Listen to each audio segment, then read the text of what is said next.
I feel like doing it. So I'm gonna start again today. Yeah.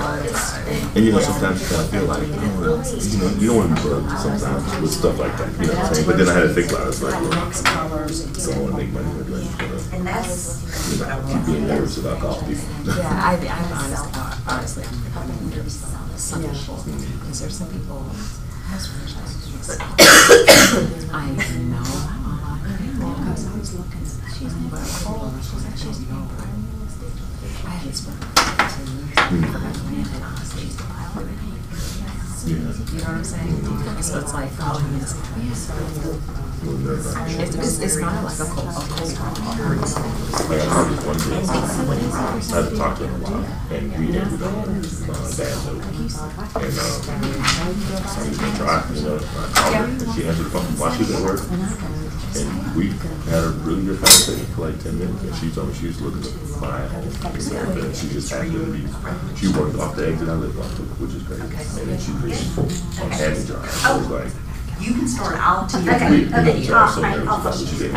Good morning, everybody. Good morning. So I think I know everybody but you, Lisa. I don't think I've had the opportunity to meet you. Hello. Hi. Right before night started. Oh, good. Yeah. Well, I am Terry Cummings. I'm actually the productivity coach here for the office, so it would be awesome to get to know you and get you started in coaching as well. Great. Just free. So it's free. Yeah, it is free. I'll be there. We just need to schedule a time. But everybody besides you that's in here this morning, everybody coaches with me. So I've had only one time with Selena, but with everybody else, we've been pretty steady. Okay, so just to give y'all, I don't think that I gave y'all any background on me, but if I did, just ignore me or either listen again, whatever. But I've been in the business 21 years, and I also have my broker's license, so I've been around this industry and done a lot of things. I was president of the Cobb Association of Realtors as well in 2016. I attend most of the National Association of Realtors conventions in DC, and typically in February, which everybody that wants to participate with that in February, it happens down at the Capitol in Atlanta, and it's a really cool opportunity to meet your representatives that lobby for us as realtors. So a lot of you probably are like, what's the sense in joining the board? What's the sense in being part of the National Association of Realtors? Well, if you get involved with it, you will see the huge political side that takes hold in our industry. And what we do is we lobby for home ownership and to protect homeowners. There's so many things that come down the pipe. New bills trying to be passed all the time that we know nothing about, and you wouldn't know anything about it unless you got involved. But for instance, eminent domain. Do you remember eminent domain and then talking about that in your first, pre-license course? So there's been so many instances where counties had tried to take people's home ownership by eminent domain, but eminent domain is only for the good of the county. You cannot say we're taking this property to build a gym, right? Where people are going to come in and pay, but counties have tried to do that. So that's one way that we've lobbied for home ownership. A few years back, they tried to pass a bill to where we as realtors we're going to have to get a business license in every city that we were practicing real estate in. Okay, so can you imagine, especially in the metro Atlanta area, how many business licenses that you had to get? So we lobbied against that, and of course we won. Another thing that we lobbied against was they were trying to ban us from being able to write special steps in our contracts. Okay, and to where we would actually have to have an attorney write the special steps, and we would have to pay out of our pocket to do those kinds of things. So I would really highly recommend. But what was the resolution to that? Well, the resolution was we still get to write special steps. Right, but we also, GAR wrote some special steps, got them lawyer approved, and that's why we try to use those first, unless it just doesn't apply to your situation. Correct. So there's a lot of things that, the National Association of Realtors and our state representatives lobby for us to make sure that we stay in business and do the right thing by other people as well as our peers. I Yes, want to ma'am. just make sure you're Okay. comfortable when the time comes. You hold, if you let go, 1,000, 2,000, and Okay. see what I mean? Yeah. And then, here's one. Okay. You know what, I'm gonna start it just to test the volume. Okay. That's good.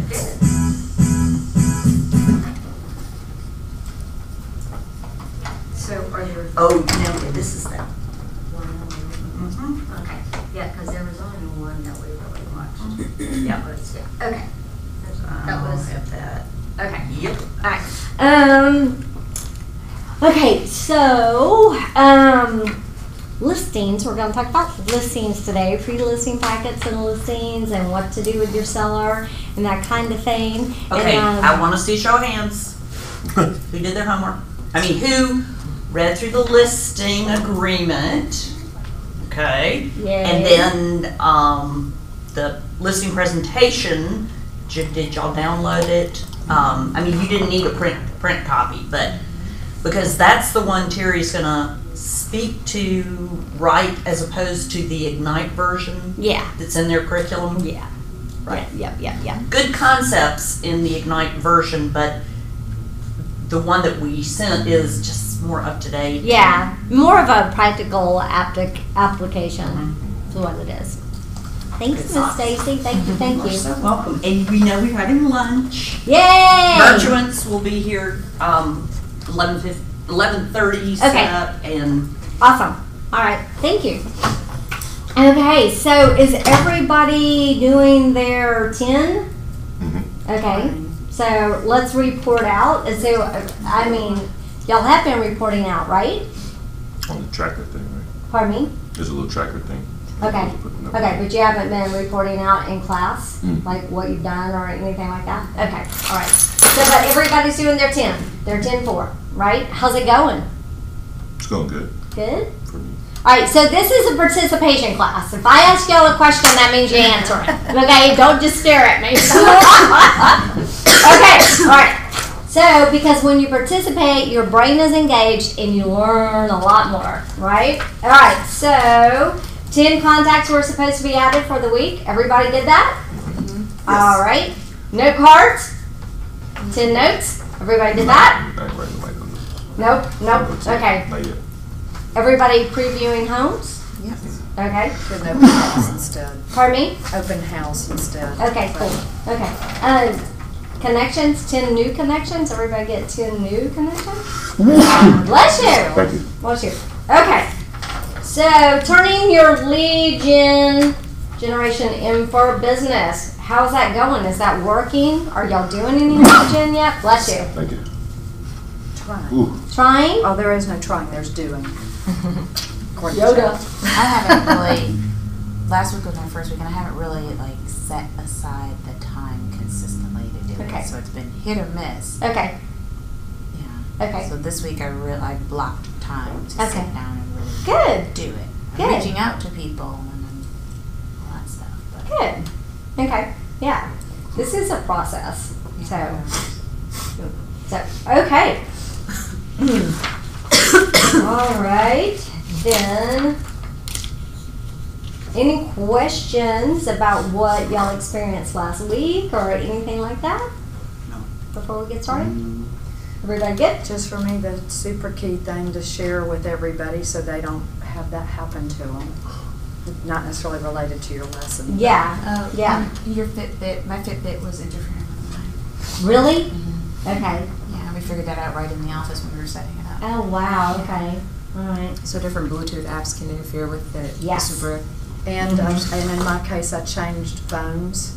I had that Supra app in my iPhone, but I bought a new iPhone, and it wouldn't open the door. And I had tested it in my other phone to make sure it worked, but I wasn't expecting it not to work because the app was on there. So Oh, yeah, just you have to- FYI, so yeah. y'all don't make that same mistake. Yeah, yeah. So, okay, yeah, it can get to be really frustrating if you're out with a client and your lockbox isn't working. But Supra, you can call them. There's an 800 number, and they can usually like ping it for you. But sometimes they also, I think they were 20-minute wait on Oh. Saturday, and probably everybody was doing open houses, so they probably had a lot going on. I was trying, it was the first time I was doing an open house by myself, so I got there early, and I had to get the agent to come open the door, which was embarrassing. But anyway. So today is focusing on listings. Why is it so important to focus on listings? Listings give us the most bang for our buck, I guess you could say. Okay, why would that be? Because you get that transaction, and then if the person is buying another home, then you might get that transaction. You can do open houses and get the people who come through for open houses. Correct. So listings, there's an old saying, which is so true. If you don't list, you don't exist. So there's a couple of reasons. Listings give you so much more leverage than working with buyers. So when you have a listing, you're advertising for yourself, right? Because the sign is in the yard with your name on there, so people are riding by and seeing, that you are a realtor. And then it can be a 2-for-1, like you said, because if you get a listing, sometimes they're either wanting to upsize or downsize, right? So then they also not only are your seller, but they also become your buyer client, right? So listings give you a whole lot more leverage because it can free up your weekend too, to some extent, because instead of riding buyers around, you've got another agent that is, having, that's taking their client to look at your house, and they're the ones that have to also write the offer and everything too if their clients want to do that, right?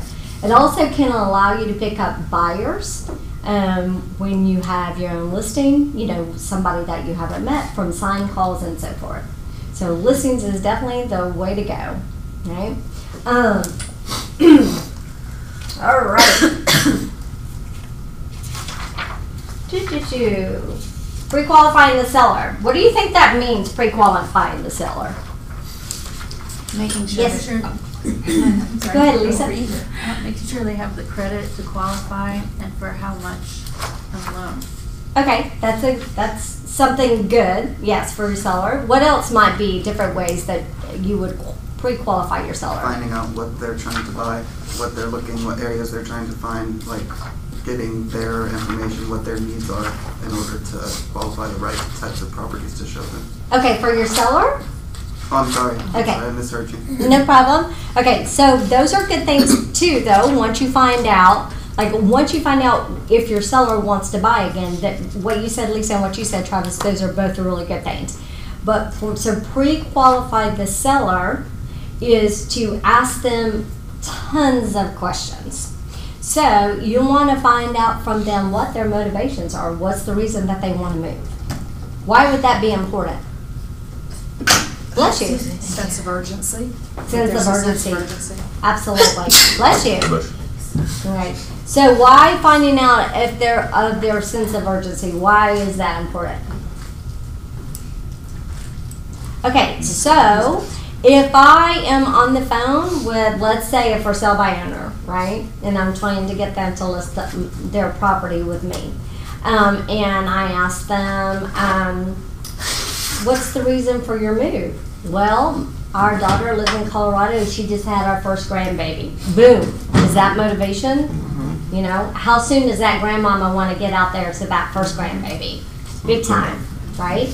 Okay. Or my husband just got transferred out of Atlanta to Milwaukee. Is that motivation?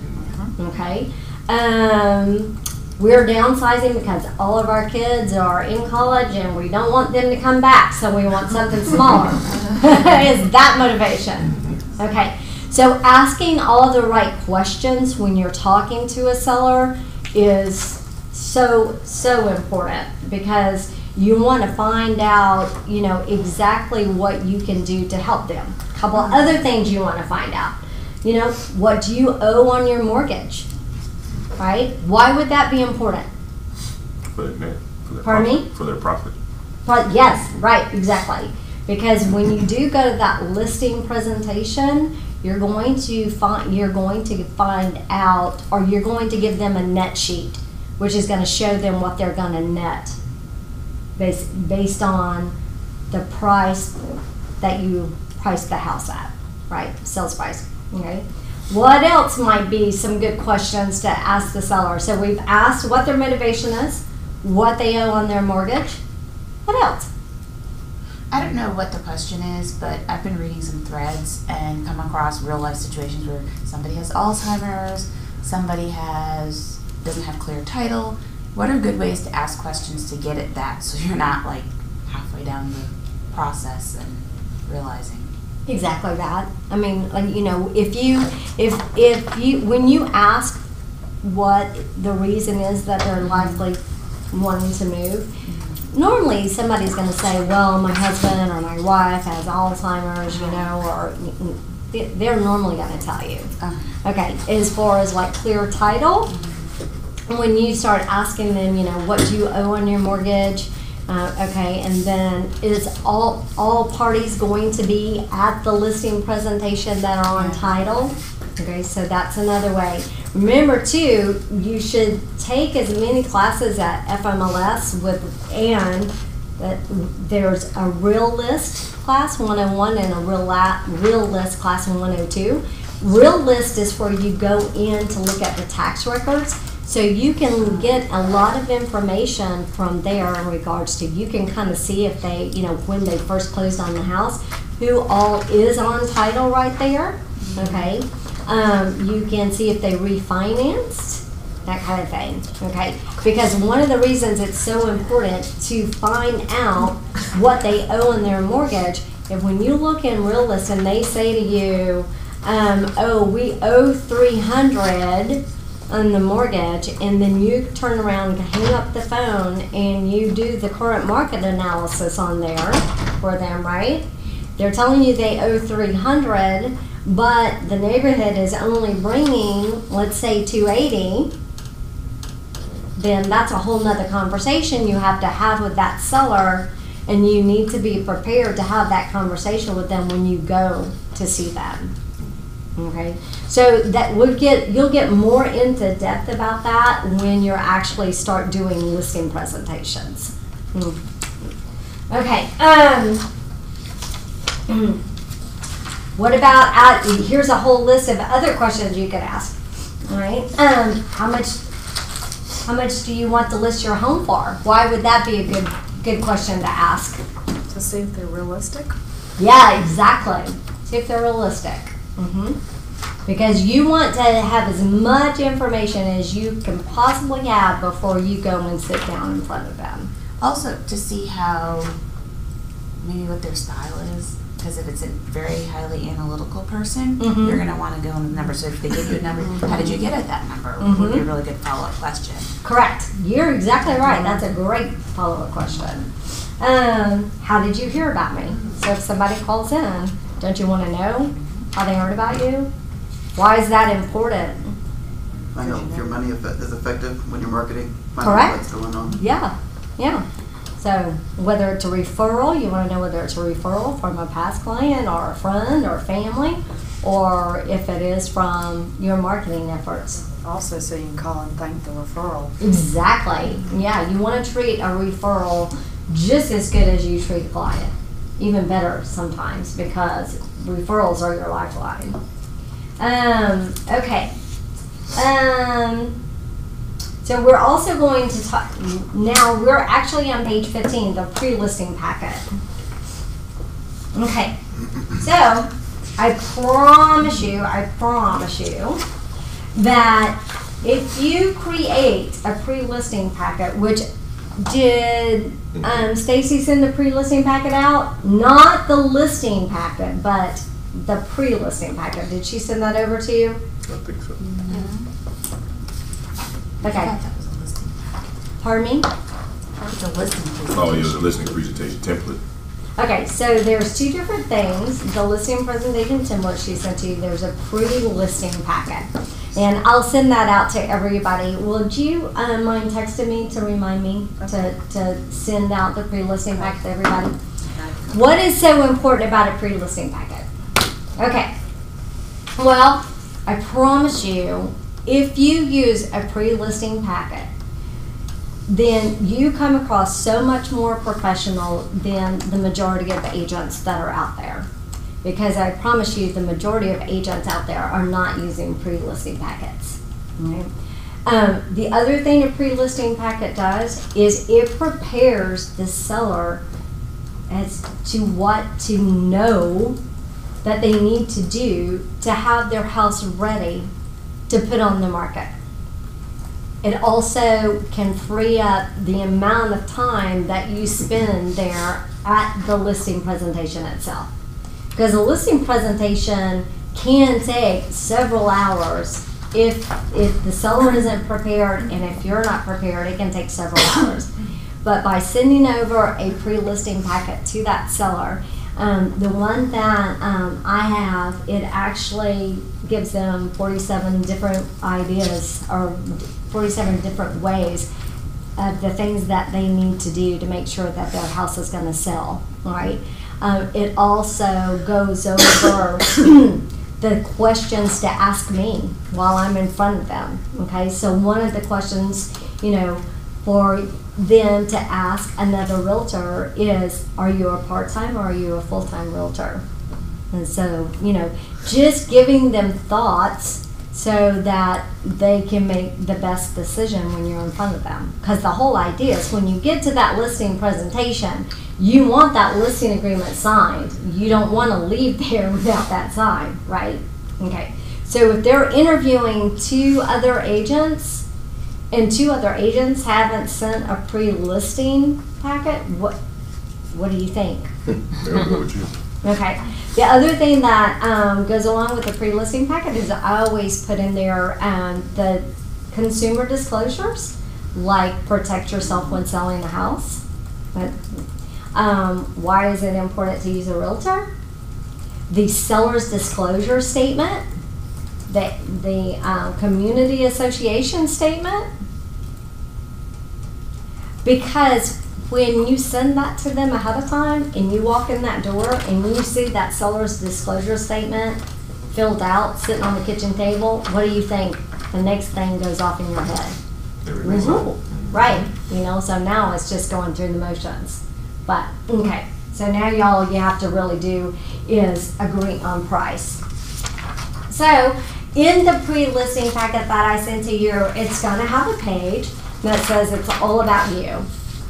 And so this is a great thing. So this is the very first thing that you want to say to them, and not it's all about you. You definitely want to give them a bio, but that's not the first thing that you want to send across.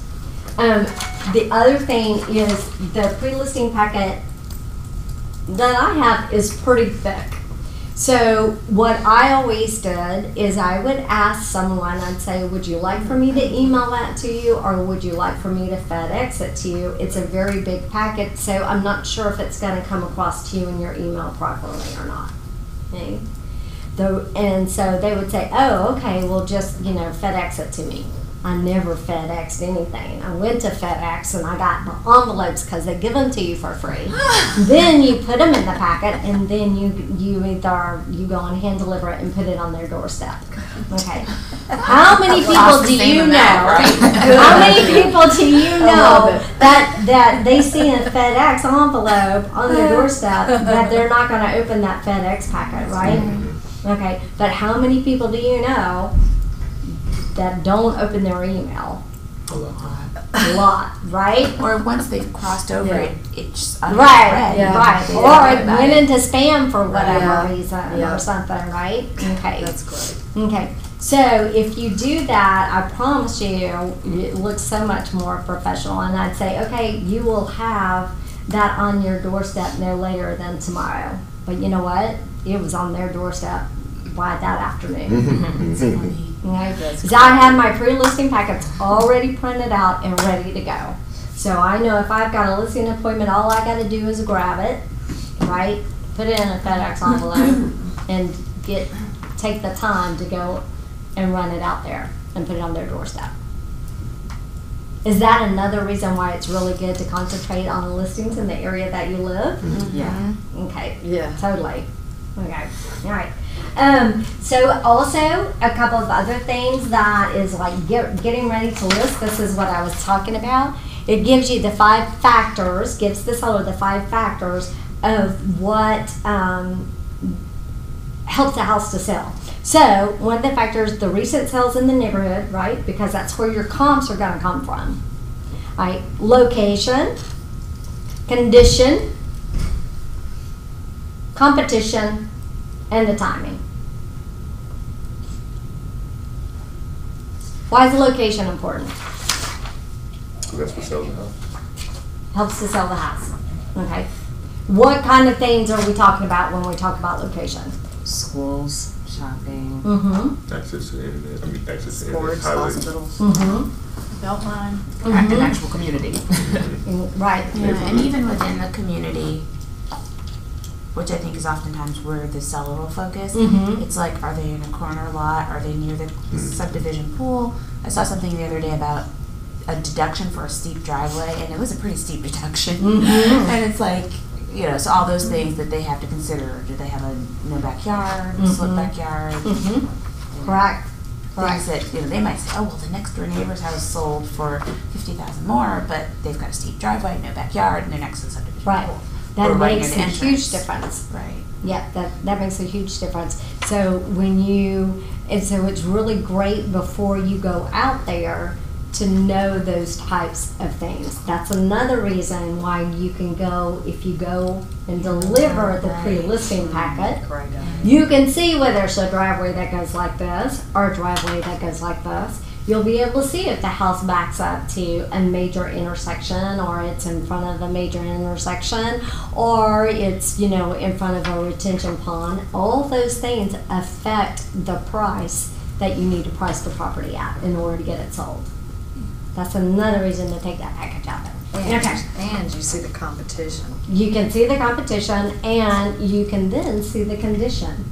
Okay, because I cannot tell you how many times that I have gone to a listing, you know, and no, this is no lie. I will give y'all a real live example here. Okay, so walk into a listing. It's a great neighborhood. It's in East Cobb. You know, I know what that neighborhood sells for. I've got it priced properly. Walk in. The outside of the house is just beautiful because they had done some stuff. They had put new hardy plank siding on it and gotten a new roof and did some nice landscaping and everything. But I'm not lying to you when I tell you the entire house was avocado green, including the ceiling. Including the ceiling was avocado green. Their son's room was black. It was painted black. Okay. Then the hardwood floors, they had 3 boys that played baseball, and they were unbelievably scarred from cleats running in the house. And as a matter of fact, the 3 boys were trying to get to practice, and they were running in the house with cleats on during the presentation, right? Then go down in the basement, and the basement was wall to wall, ceiling, floor to ceiling, animal cages. Everything from ferrets to hamsters to fish to rats, everything. What would it smell like at home? Oh, Right. yeah. So, you know, during the listing presentation, I've got one price, you know, but now that price has changed, right? Okay. So, and I'm explaining to her everything has got to be painted, you know, all of the animals and things like that are going to have to be removed. you know, the ceiling has got to be painted, you know, the black room's got to be painted.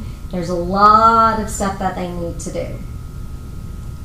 She said, well, we're willing to paint, you know, and we're willing to figure out something to do with the animals. And I'm like, great, okay, then if you do that, you know, how long is it going to take you to get that done? It's going to take, you know, probably 2 to 3 weeks. Okay, great. Well, here's the price. As long as you get all that stuff done, then we can stick with this price here. They didn't want to go with that price. What do you think I did? Referred the listing? I walked out. Did yeah, you? Yeah, I did not list that property because for me, this will be a decision that you will have to make. But for me, I'm not going to take an overpriced listing. Period. The end. What did you say to them? I'm sorry, if you can't agree on the price that I have here based on the comps in the neighborhood, I'm not going to be able to list your property. What? I mean, people are really taken back because they think that we are desperate for money. They really do. And, you know, and then she's like, will you leave your marketing materials with me? I'm like, no. Yeah, it costs you a lot of money to make that. No, I don't leave my marketing materials behind with anybody, even if I list their house. That's my personal, private, you know, I share it with y'all, of course, but I'm not going to have another agent come in behind me and go, okay, I'll do this, I'll do that too, right? Okay, because that's what sets you apart. How you're going to market the property is what sets you apart from another agent. And that sometimes is what can make you win or lose the listing. So you just have to determine that though when you're there. So condition to us means it's in tip-top shape, right? But that doesn't necessarily mean that's what the seller thinks. The seller might think it's awesome because they love that avocado green, right? How do you deal with situations where it's before, I don't know, where you need to guide them? Do you have a resource that you go to sometimes to give a third-party opinion? You know, that's a great question, and a lot of people love to put it back on the stager. Okay, and depending on how you feel about that, what the price point is, whether you want it to be staged or not. You know, anything that's under 200, typically you're not going to need a stager because it's going to go anyways. But anything that's in a higher price point, sometimes you might want a stager. And you can leave that you can leave that up to the stager, like they put that on their shoulders. They go in there and tell them the paint color it needs to be and all that. So you've been completely removed from having to tell your seller all that stuff. Yeah. And so depends on how you want to play it. Yeah. And how receptive you feel like the seller is going to be. Yeah. And then timing. Why is timing so important? You got to Because the market's going up and down every 2 months, every month, you know. Market changes. What did you say, Lisa? So the longer the house stays on the market, the less desirable it Correct. becomes. People think there's something wrong. Yeah. Yeah, that's another reason not to take an overpriced listing. Yeah. Because people see your sign in the yard and then they're like, well, Lisa doesn't know what she's doing because that house hasn't sold yet. Everything else in this neighborhood is sold. Well, they don't know that it's $20,000 overpriced, right? All they're seeing is it's not getting sold. Right. So that makes you wonder about taking a house that's for sale by owner. You know how they're really promoting to knock on doors for sale by owner, but if you know. That Well, also makes- typically, yeah, because typically if for sale by owner, the reason it's for sale by owner is because it's way overpriced. Typically, it's what it is. Yeah. You know, they've just pulled the number out of thin air, I guess, Off or Zillow. you know, However, you know, when it doesn't sell, right? So Travis actually picked up a for sale by owner and started calling on him a couple of weeks ago. Travis and I both looked at the market, you know, in the subdivision and everything. It's like $20,000 overpriced, isn't it? Yeah, that's definitely way overpriced. Way overpriced, you know. But it's been sitting there for a long time, where everything else has been playing out the 1 and 2 days on market. Yeah, exactly. Because it's a prime location and everything too.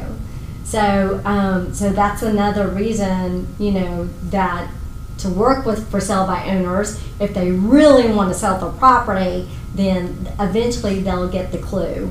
You know, if it's been on the market 2 or 3 months, you know, eventually they'll get the clue. Hopefully.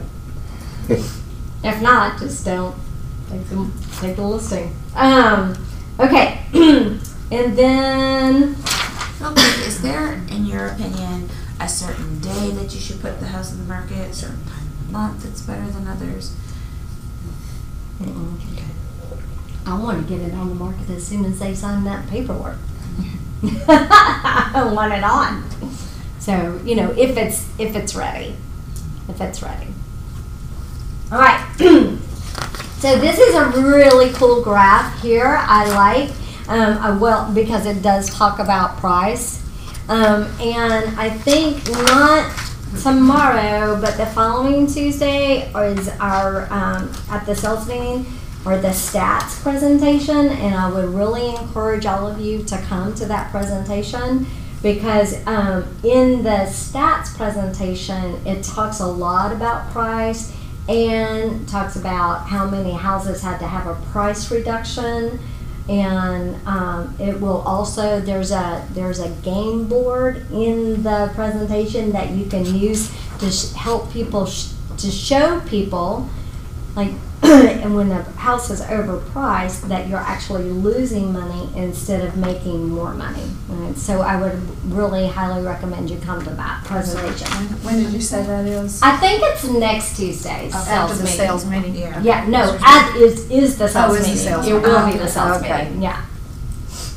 And those are actually, the stats are located on the Office intranet, not internet, but Office intranet. You can find the stats there.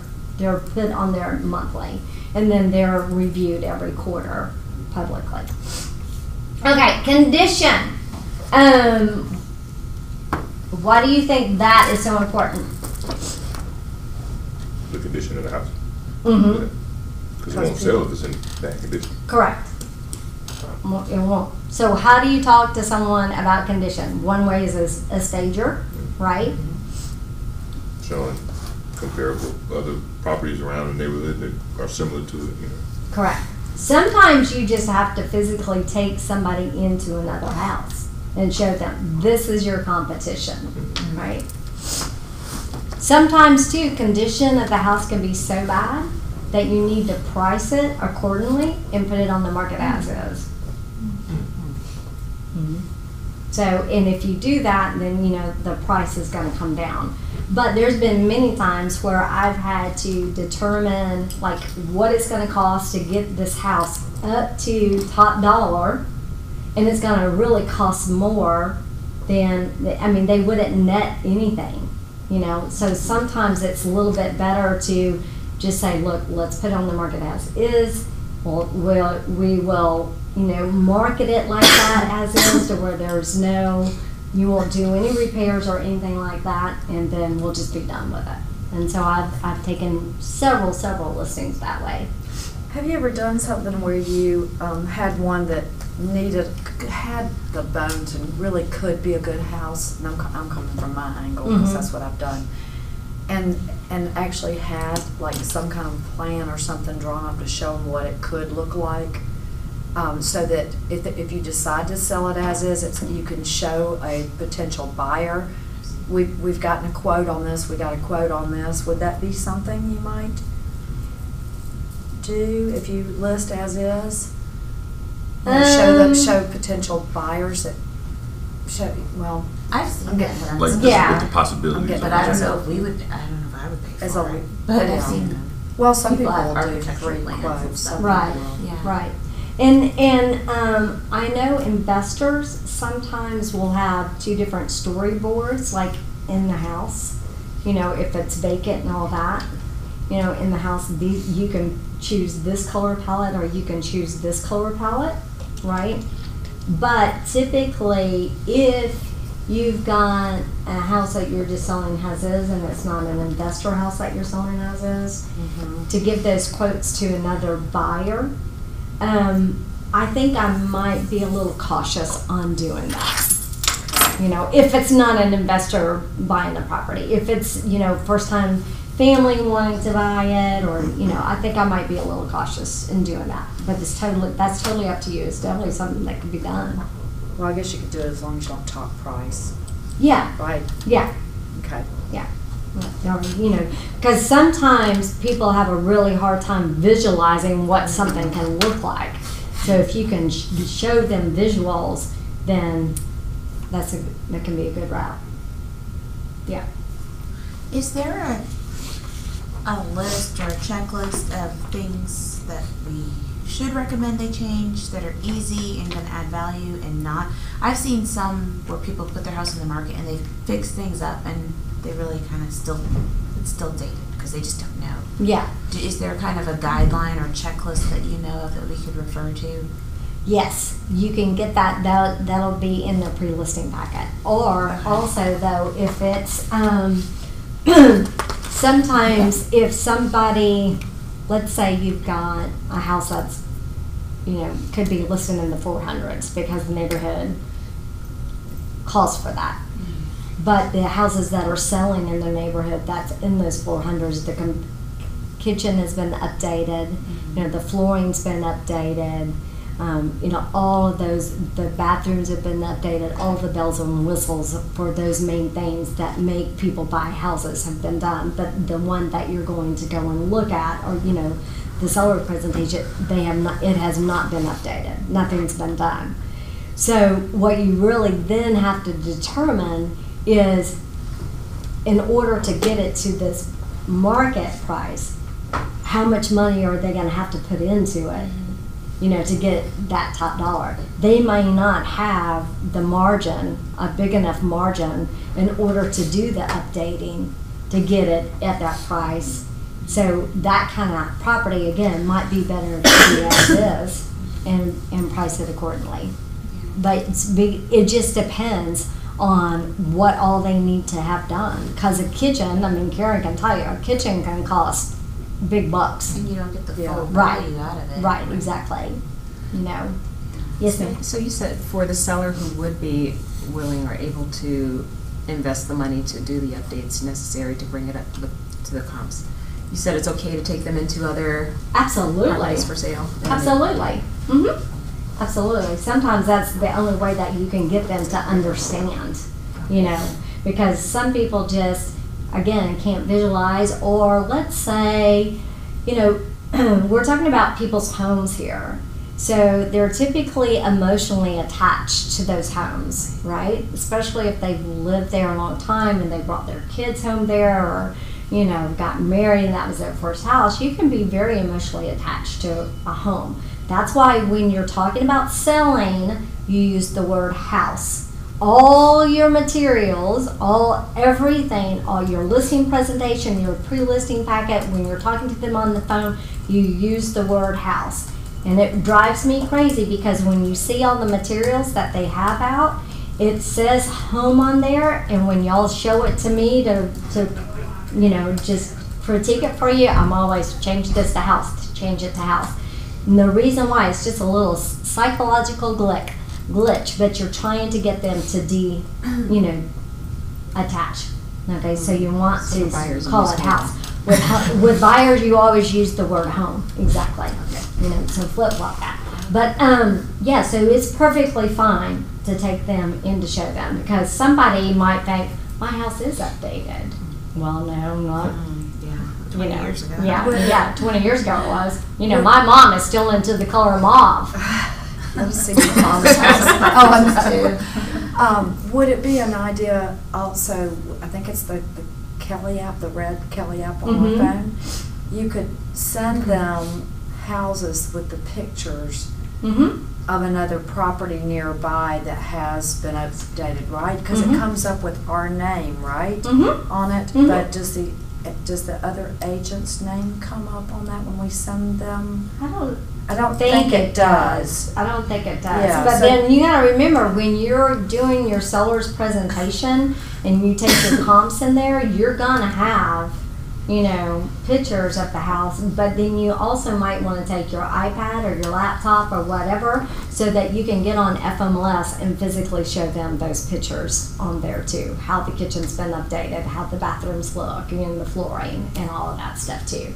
It's very rare that I've had to do that in the past, because by the time I get there, they've already, like, I've already pre-qualified them, I've already given them the pre-listing packet and all that, and they know, and then, you know, we're there, pretty much. Okay, let's see. All right, so this is, I love this questionnaire right here. What is the most important thing you're looking for in a listing agent? And again, this comes with your pre-listing packet, right?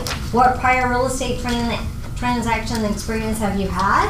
How would you like to be communicated with? How frequently would you like an update on marketing? I don't care what they answer right there. It's every time you're doing something. Okay? I don't care if they say twice a month. No. They can say twice a month there, but if their house hasn't sold, they want to know why, right? And so it's better to over-communicate than under-communicate. How frequently would you like an update on showings? They want an update on showings just as soon as it happens, you know. So that is a parameter that you kind of need to set up for yourself with them, you know, so that they know what to expect. So if you're going to do a week-end report of what the showings and what the feedback has been, let them know that it's a weekend report. You'll be sending that over to them on Friday. So set up those expectations. And if you don't set up those expectations from the get-go, then you're going to be answering the phone after every time somebody said, you know, they were supposed to come at 2 o'clock today. Have you heard from them? What'd they say? Are we getting a contract? You know, so when you start dealing with a lot of sellers and a lot of buyers, you're not going to have time to pick up the phone every time somebody calls you, right? So, and it becomes annoying real quick, I promise. Yes, ma'am. So when there's a lockbox on the door, do you need to schedule time to take a buyer in to see a property, or if you have a seller? It depends on what it depends on what the in the FMLS remarks say in there. So normally in FMLS it will say, you know, please use showing time to set up a time, or it will say text agent or call agent, appointment only. So you just need to go by those instructions that are in FMLS. Okay. Yeah. But you do want to definitely confirm that you're able to go in there. I've had some very interesting situations happen in my career. One time I had a buyer, and back in the day, okay, we didn't have showing time, we didn't have apps on our phone and all that stuff. And also there was not a portal that you set up for clients, right? So back in the day, and I wish it was still like this, honestly, back in the day, we would only, FMLS was only proving to us, right? So we could, we would see the houses, we would pick the houses out that we were going to go and show the clients, not the clients telling us what they wanted to see, right? And then, so then you would have to call the night before and say, hey, I'm planning on showing your house tomorrow between 1 and 2. If that's a problem, please call me back and let me know, right? So, and then you'd have to map it, you'd have to physically map it out, and if you didn't know how to read a map, you could be in serious trouble. So, one time we, you know, I did that, you know, nobody called me back or anything. So, you know, we walk in the house, everything's fine, we're looking around. I mean, as far as we know, nobody's in the house whatsoever. Oh, and the other thing, always ring the doorbell when you get there too, regardless If you think somebody's there, not ring the doorbell. I mean, and I did that too. Nobody came downstairs. There was even an alarm on, and there was an alarm code that I had to get and punched in the alarm. We're all downstairs and we're like, and we go upstairs, and the double doors to the master bedroom were closed. So went to open it. Got a really nice surprise. Yeah. So there's a lot of things that can happen and stuff. So just, you have to make the best of it too. This is what it is. See how much fun you can have? Yeah, exactly. Exactly. It was the pool boy. It was the pool boy, and I didn't even have a pool. Exactly. I have a question, kind Yes, of ma'am. related note.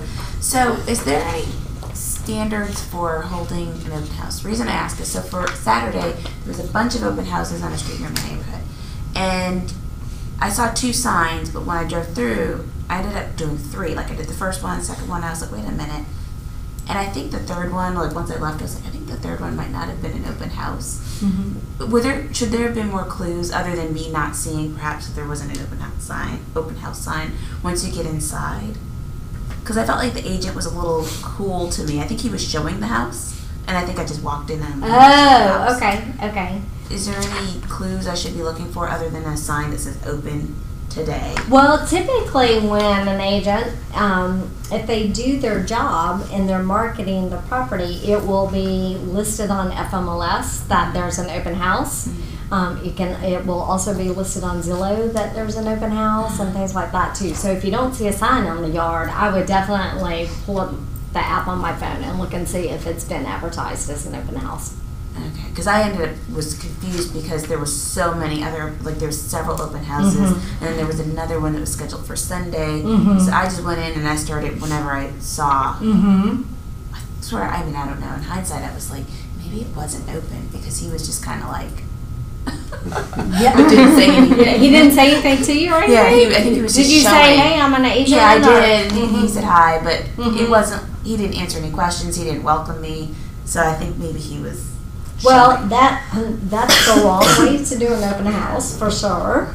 And there is, when you and I have a little more coaching sessions, I actually go through with you and show you the right way to do an open house. I know Travis and I just went over there. We just went over that. Latrice, you and I have gone over that. We've gone over how to do an open house the right way.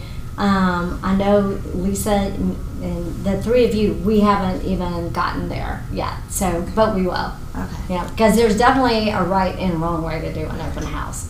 And if you do it the way that I teach you how to do it, I promise you 90% of agents aren't doing it that way either.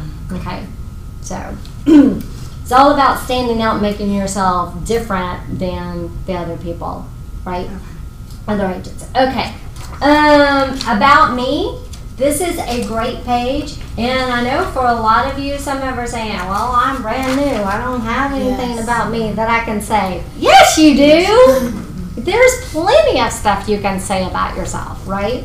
So, just think outside of the box, and if you still have issues with trying to come up with something to say about yourself, ask a friend, ask a family member what they would say, okay? And then you are a member of the board, so you are a National Association realtor, so you can put that in there. You can also pull those stats that I had talked about earlier, and that shows the overall our market center stats and the Rawls Group stats. You can put that in here too for about me until you start getting, some sales and things like that behind you to put on there.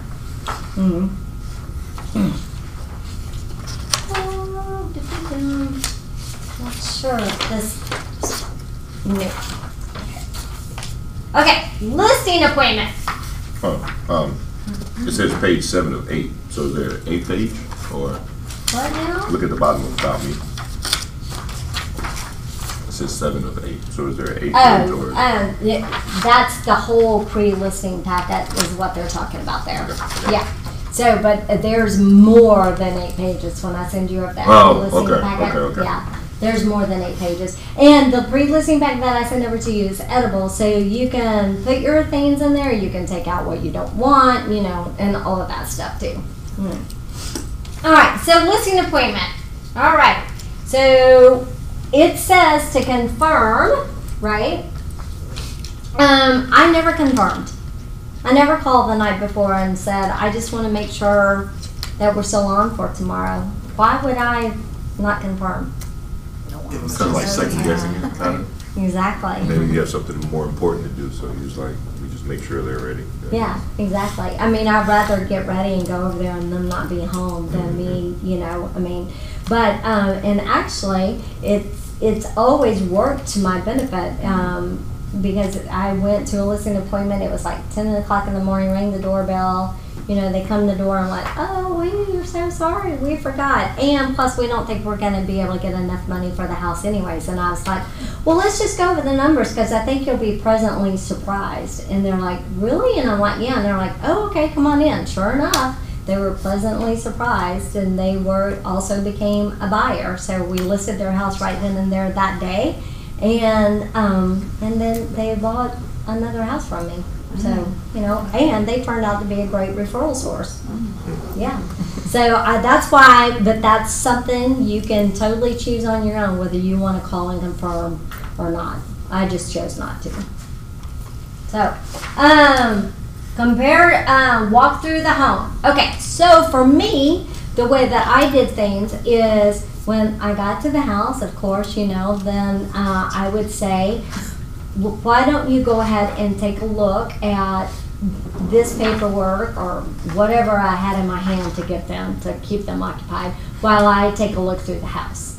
Well, don't you want us to walk with you or let me show you the house? Oh, thank you. I really appreciate that offer, but I really want to be able to walk through the house myself so I can see it through a buyer's eyes. Okay? And they're like, oh, okay.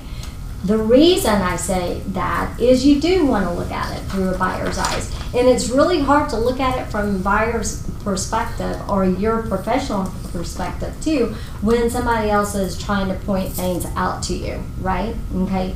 And then the other thing too, you don't want to get caught in saying something that could hurt you later on down the road. What I mean by that, so when I went, I always had my folder, and on my I had a manila folder with me, and on my folder I would write, you know, when I'm touring the house, you know, walk-in closet, jetted tub, you know, completely renovated or whatever, tile, blah, blah, blah. So I'm writing all these notes for myself because when I'm inputting the listing, I need all of those things, and I'm not going to remember whether it's gas or, you know, that type of stuff. But when you're talking to the seller, and let's say that you're in the bathroom with them and they've just got this, you know, gosh, awful tile that they're falling in love with, it's really hard not to say, yes, right? And then when you're getting feedback from all the other agents about that have shown the house and they're saying that tile is just awful, that tile's just awful, and you agreed with the seller that it was great, then the seller's going to be mad at you when you say, hey, here's the feedback, no one likes the tile, right? So it's easier just to walk the house yourself and write all of the notes down and then come back and give them your professional opinion in a good way instead of doing it right there in front of them. Make sense? So it's only important to see what you can see through the buyer's eyes. So any of their color or, oh, you know, we had Frank Neely redesign this room last year. You don't, doesn't matter? Okay. Yeah, and if it's in I promise you too, if it's an odd color or if it's not a color that is a neutral color, then you're going to have to talk them into painting that for the most part. You know, so most people are not visual people. And the other thing too to keep in mind, 69% of home buyers today are millennials. So what do you think millennials want when they go into a house? Gray paint. Gray and white, turnkey, nothing, no knickknacks. Yeah, they don't want any knickknacks. They want it all turnkey. They don't even want to pick up a paintbrush, like a bathroom that would take an hour long. They do not want to do it. It's instant gratification, people. Instant gratification. That's what they're about. Okay. And then you have the comparable market analysis, CMA. Y'all haven't taken a CMA class yet, right? I think I have. Okay. Can we take that No, from no. FMLS or what? You can take an CMA through FMLS, but I know that when y'all are doing your solar presentation with Stacy, that y'all are going to go through CMAs and things like that too. And then when we're coaching, I have agents all the time that I coach and like, I've got a listing appointment and this is the CMA that I've done. Can you help me go over this? You know, and we'll go through there and make sure that it's on board. So whenever you need help with that, just let me know. I'm happy to help. Yeah. And then of course you would close for the listing agreement. So you're doing your listing presentation, right? And sometimes you got to know who your audience is, right? It's you have to watch and you have to be able to judge what kind of person they are. And the more that you do this and the more that you study like the disc presentations and things like that, the more you get to know people's different personality styles, the more that you're going to understand who your audience is. So for instance, if it's somebody like me, and you come to me with a bunch of numbers, I'll be like, you know, I'll be like, golly, what's this person gonna leave? That's where I would be with a bunch of numbers, right? Because that bores me to tears, unless it's my paycheck. Then it doesn't. I'm just teasing. Not really. Okay. But somebody that's very analytical, then they love numbers and they love the facts, and you're going to have to really present that. You know, you're really going to have to go over the CMA with them. If it's someone that's very talkative like me, then it's just going to be, and very kind of like just to get me to the point like me, then it's going to be like, no, okay, what's the bottom line? Right, that's all I want to know. Okay, yeah, good. And because that kind of person, if you just keep going through your listing presentation and you've lost them, right? So you just want to try to learn who your audience is, and a good way to do that is with some of those pre-qualification questions that we talked about when you have that seller on the phone. Because you can start, if you ask enough questions, you can start hearing their personality come through there, right? Mm-hmm. All right, walk through the home. We already talked about this, but there is a checklist and everything that you can get, or also in FMLS and Georgia MLS, there is a print, there's the data sheets. Do you guys know what I'm talking about? Okay, the data sheets, and you can print those data sheets out, and you can have that in your manila folder as you're walking through the house, and you can check, you know, gas appliances, white stainless steel, whatever. That's all on those data sheets to jog your memory. That's in Georgia FMLS? It's in Georgia MLS and FMLS, the data sheets are. You don't give those to the client? I mean, you don't give those to the seller? No. The home checklist? No. You mean the FMLS data sheet? Mm-hmm. No, that's what you fill out. Okay. But the seller will have to initial at the bottom, because there's also a portion on there that says whether it's on sewer or septic in public water, and so they have to initial beside that. Okay. So you just sit down and do it with them, or because you said during the house tour, you're not gonna be able to see it because that list is pretty long. No, yeah, it is. No, I don't give them that at all. I take that, the FMLS data sheet, I take it with my manila folder, and as well as when I'm writing notes on the different kind of things, like whether it's neutral paint, that kind of thing, but the data sheet itself, I'm checking that off as I'm walking through the house.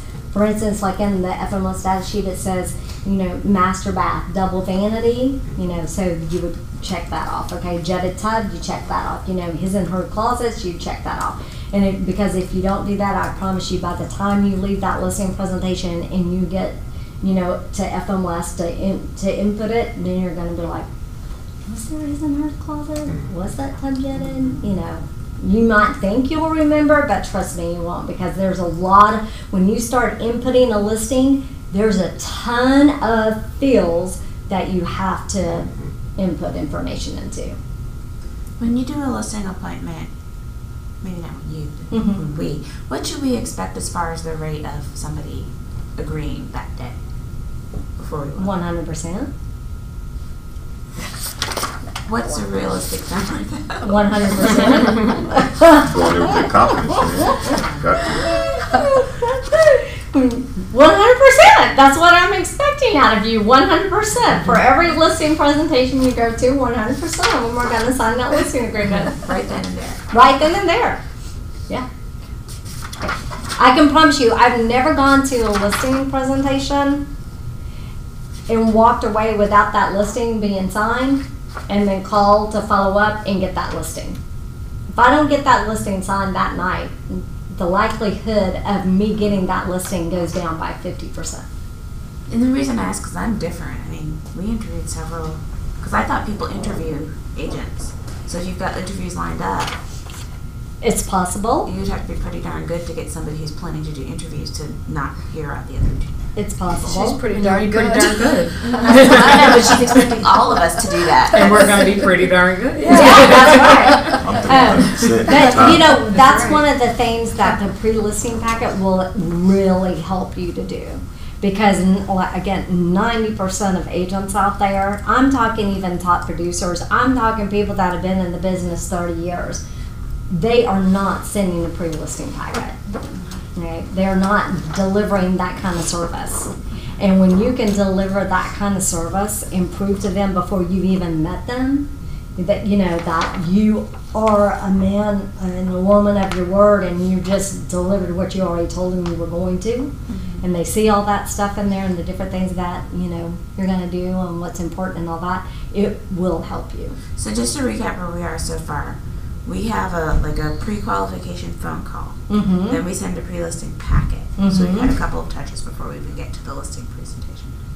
Well, it's going to be a phone call, correct, right? And you're going to ask all those pre-qualification questions, okay? And then you're going to send the pre-listing packet, and hopefully, you know, you've got your listing presentation like maybe a day or 2 days later after you've delivered that pre-listing packet. It usually goes pretty fast, like when you get an appointment.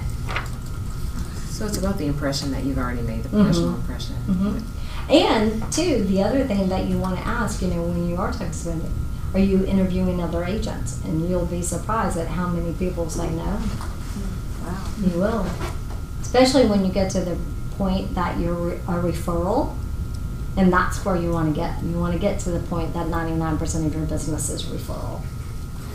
So I got a great strategy. Mhm. We find some really bad agents if they're interviewing a lot of agents and somehow get the word to that agent to go talk to these people. So we Make look yourself look great. I don't know. You're a trip. You're a trip.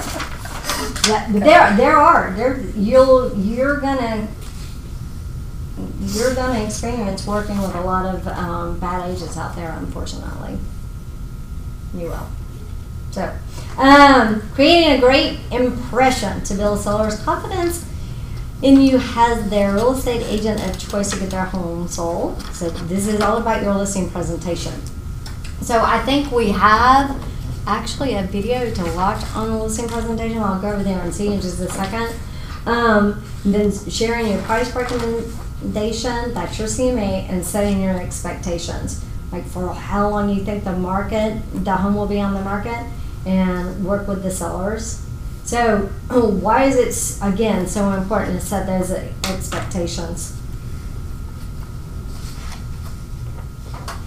One reason is when you set expectations, it gives you a chance to meet the expectations and build trust and build that kind of a relationship and show that you're going to do what you said.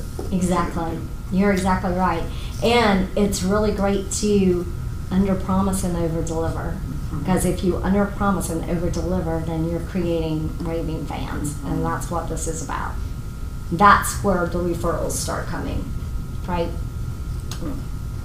And then there's a lot of ways that you can under-promise and over-deliver. Yes, ma'am. So your CMA should be done before you get to the listing presentation, correct? Correct. But then once you've walked the home, you might need to modify the price, right? Mhm. Your recommendation. Mm-hmm. would you do that after, once you've left, or? while No, you you're do it all with- there. Yeah, you'll do it all there. So this comes from just years of experience.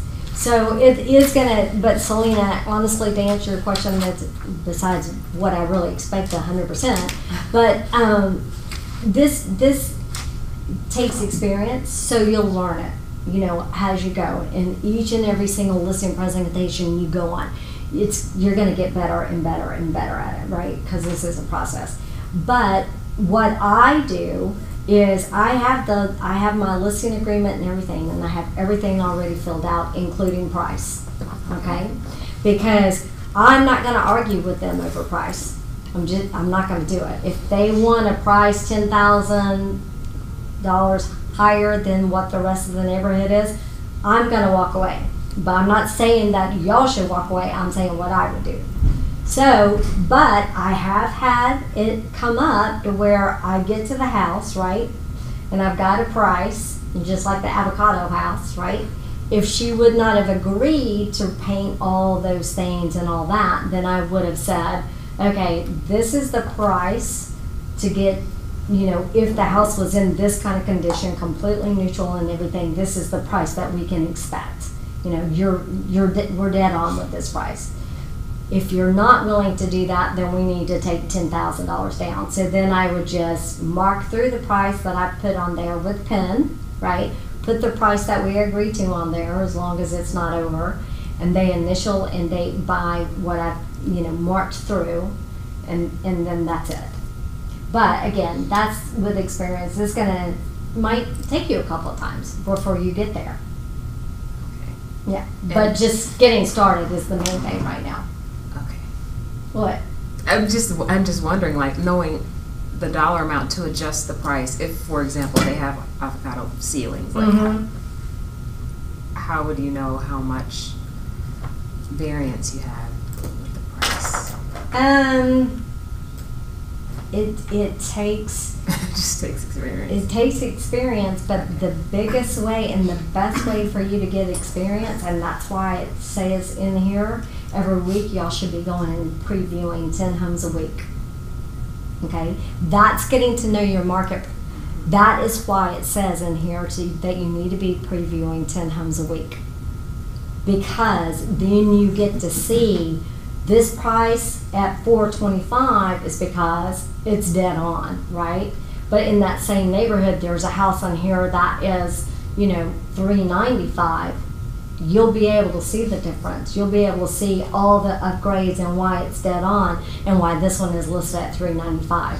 But until you get out there and start previewing all those things, you're not going to be able to judge that just by looking at a computer. I agree, and for me, like, I was in one neighborhood, it was one street, but it had 5 or 6 homes for sale, and I saw 3 of them, and it was super helpful. Because, like, one was $850, but this other one, $825, blew its socks off. And then another one was like $849, but had a bunch of stairs and a wooded slippery lot. And the decor was kind of old country, like early 90s. So that was so helpful to be able to compare and contrast for me, because I hadn't been in homes in a long time. So when you're before you do so you've got a listing appointment, okay? And let's say the listing appointment is 2 days from today. What I would do right now after this class is I would leave and go and pull all the actives in that neighborhood, and I would go and preview them, right? And when you're previewing them, one of the things that you want to do is you print out that agent. Okay, when you're in FMLS, there's several different ways you can print out that sheet, the data sheet. There's agent full, and the agent full sheet is for you. It is not for your buyers. The agent full sheet has the private notes in there that are for your eyes only, and it also has the listing agent's information down on the bottom. The buyer full sheet is what you want to give to the buyer because the private remarks are gone, and down at the bottom it has your name and not the listings agent's name on there. Okay. So when you're going to preview, you want to print out those sheets for yourself so that you can write notes about it, because you want to know what the competition is. So if you know you're taking a listing in that neighborhood, and the house that's over here that's listed at $395, it might be listed at $295 because it's in front of a retention pond compared to the house that's over here at $425, right? Or the house that's $425 may have an updated kitchen and the $395 is not updated at all. Right? So again, it's just, getting to know your marketplace is crucial, and that's the best way to do it. Yes, ma'am. Would you repeat, the buyer sheet's the ones without the comments, and that's an FMLS, right, under Matrix or? Yes, I've had that's one correct. class and Matrix, yeah. And what's the other sheet called? Agent full. Agent what? Full. Full, Mhm. okay. So there's only 2 versions? No, there's buyer full with map, buyer full without map. There's like a whole bunch of versions. Is there But a the 2 buyer that short? you just need, there's a buyer short. Yeah. Okay, let's see if that's what.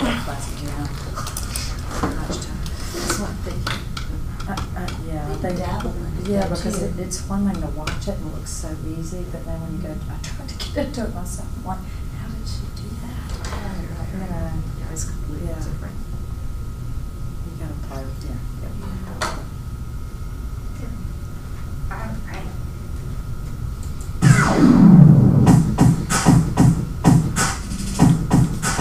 Hi, my name is Gene Rivers, and I'm here today to tell you how to develop your listing skills to a very high level, and after you've done that, you'll be able to go in and take over market share. Number 1, the best source for listing leads is from your sphere and past client list. The fact is, the people you know the people that are going to be moving, whether it's at church, school, work, friends, relatives. Focus on making sure they understand you're in the listing business. Create a pre-listing package that you would give every seller, but rename it your guide to selling homes successfully in your market. And then give that to people in your database that you know have influence as collateral materials that they can give to their friends and refer you. Step 2, focus on an area, product, or price range. When you develop mastery of a product or an area, you will much more quickly succeed in those areas. And in that area or in that product or price range, focus on the FSBOs in that area, the expires in that area, door knock in that area, geographic farm in that area, and I'm talking a fairly tight area, so that the people in that area will really identify with you as someone who can help them sell property for top dollar with low hassle in a short amount of time. Now we're at number 3. Everyone today that's looking at hiring an agent, whether it's a referral, even a past client, or a stranger who's got your name somehow, they're going to check you out on the web. So you need to make sure that your website is competent, that you've got basic, powerful content in there, and specifically that on the landing page, the very opening page, there is a direct offering to a seller. Find out what your home is worth, get a guide to selling your home. But if you don't do that, you're going to miss opportunities because people will get your name, check your website out, and go, I don't think so, I've seen a lot better sites. Fix your website with a database that you are working on a consistent basis, and with a tight focus. You build your reputation. If you're visible, you will find you will take over more and more listings, and in a very short amount of time, in 12 to 24 months, you will own that market. That's how you take market share.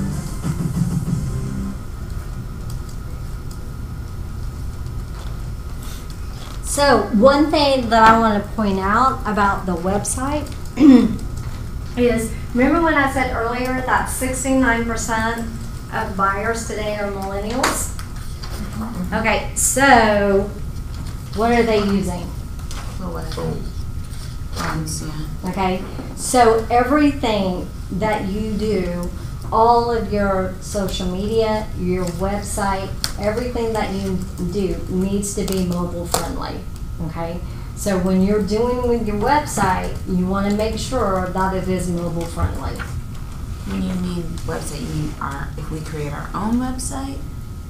Or That the Keller you- Williams website? All. So you'll probably want to eventually have more of a website than the Placesetter website that's given to you. Yeah, although it's a good one, but like when you're blogging, I would highly recommend when you're blogging on your website, that you are also posting that you've got it linked to where that blog goes to other outlets too, like LinkedIn, Facebook, Instagram, Pinterest even. Okay, and so that it's going to be mobile friendly in that way too, so that they can actually read it, and all that. Okay, listing presentation.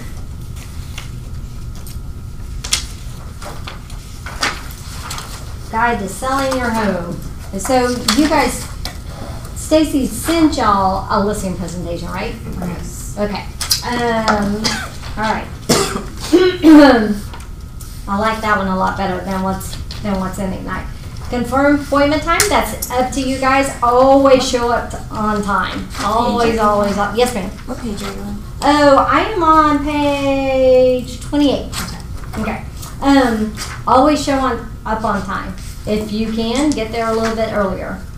Have a copy of the listing presentations for the sellers with no script notes. Right? Have business cards to present with a copy of the listing presentation. Know the comps for the home and the local market conditions, days on market, inventory on the market, etc. All right. Thank you so much for giving me the opportunity to get your house. See, it says home there. So, house sold. Review the pre-listing packet you left with the seller. And so, the first thing you would want to say, did you have a chance to review the guide to selling your home that I left with you? Right.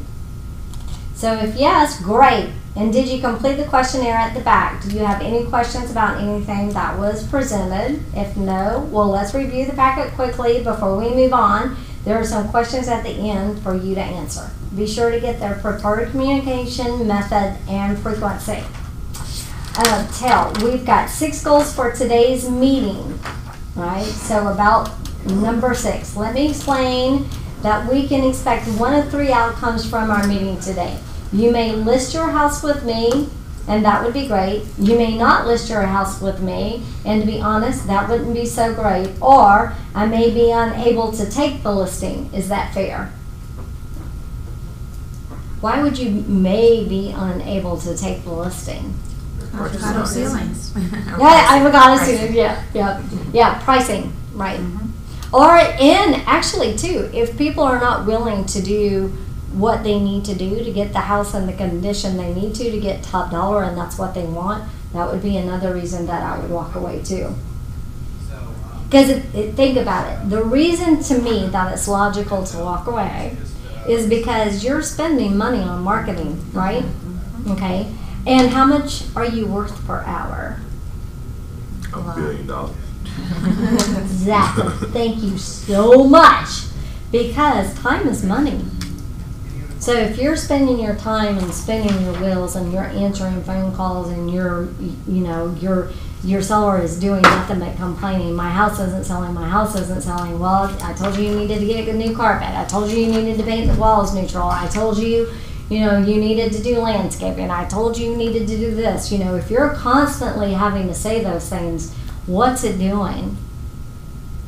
Wasting time. It's wasting time. It's taking time away from real business that you could be having. Because I believe that you're only worth the amount that you put on yourself. No one else is going to value you the way that you're going to value yourself, right? You also, people feed off that energy. They can feel it, right? So, and I also believe that our God, my God, and the universe, they give us time for what we make time for. So if you've got all this negative stuff going on, you think the good stuff's going to come in? And that's just my way of thinking anyway. It's true. Okay, so discuss the motivation for selling. Hopefully you're already going to understand their motivation for selling, because hopefully you've already asked them that question, right? Define your 10 plus experience expectations. So that is a question in the pre-listing packet. What do you expect? How can I make this a 10 plus experience for you? That kind of thing. Review what you can expect from Keller Williams and me. It's really great, in my opinion, to have a sheet on the hours that you're going to work and give that to them. For some reason, people think that real estate agents work 24/7. And if you want to get burned out in this business real fast, work 24/7 and see how fast it takes you to be burned out. Do you So, have an yes, ma'am. example of one of those sheets? Because that's a big topic for me, is trying to contain my schedule. Well, for me, what I did is I never worked on Sunday. Sunday was my day off. And so if they asked me if I worked on Sunday, I'd say, no, I do not work on Sundays. They asked me why. Sometimes I would say because I have another appointment, which for me, I do. It's my family. That's my appointment, right? And then I did not take phone calls after 7 o'clock, and it was on my voicemail, you know. And also, my lead gen time was very important to me. So I specifically said that I would not take calls between 8 and 10 in the morning. And I would tell my seller, if you do call me in between 8 and 10 in the morning and I answer the phone, you need to fire me. Because I'm looking for a buyer. I'm prospecting and I'm looking for a buyer for your house.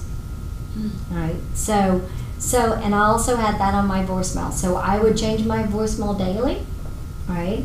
And if it, so that people knew. But if you set up those expectations right from the get-go, then it's going to be much smoother for you and your seller and your buyer too, actually. These are the hours that I work. These are the days that, you know. Now, if you're in the middle of negotiating something, and let's say, you know, midnight is the last time, you know, that the amendment to address concerns or whatever the case may be is going to run out, and you've got to talk to somebody at 8 o'clock at night, you better be talking to them at 8 o'clock at night.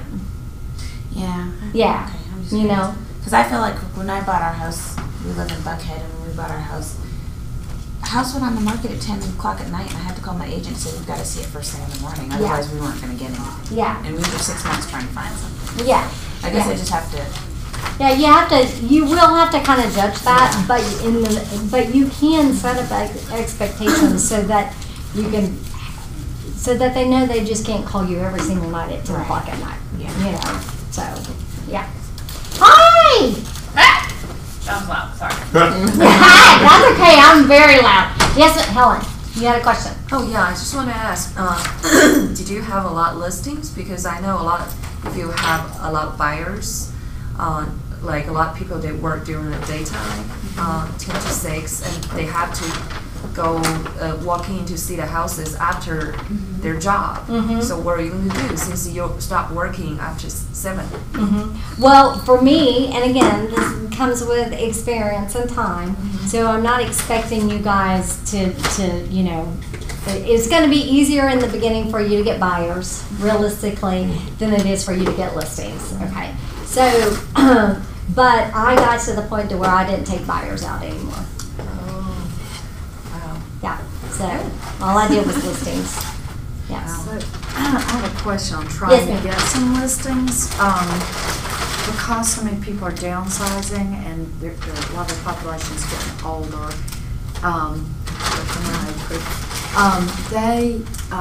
they're looking for ranch style homes, and there are so few of them. Yeah. So I did this open house, you know, Saturday in Huntley Hills, which is right just inside 285. And I was sitting there thinking, I rode around a little bit and I'm thinking, I wonder if I should go knock on doors and prospect homes that I thought could be fixed up to be a nice home for someone that wanted to downsize and had a little bit of money left to fix them up. Is there a smart way to do that, to you know, prospect, knock on those doors, or I guess can you go into FMLS and find information on ranches that have sold in the past? I mean, is there a way to find out what the insides of these homes look like, or would you look on Zillow first, or? Well, are you talking about just houses that aren't even listed for sale. Mm-hmm. Well, they're not gonna be on Yes. Zillow. Yeah. Okay, and they're not gonna be in FMLS because they're not listed. Yeah. Okay, so, but there are different services, like, for instance, in FMLS, there's Remind, right? That gives you the sellers, you have to pay for that service, but gives you the seller's phone numbers and things like that.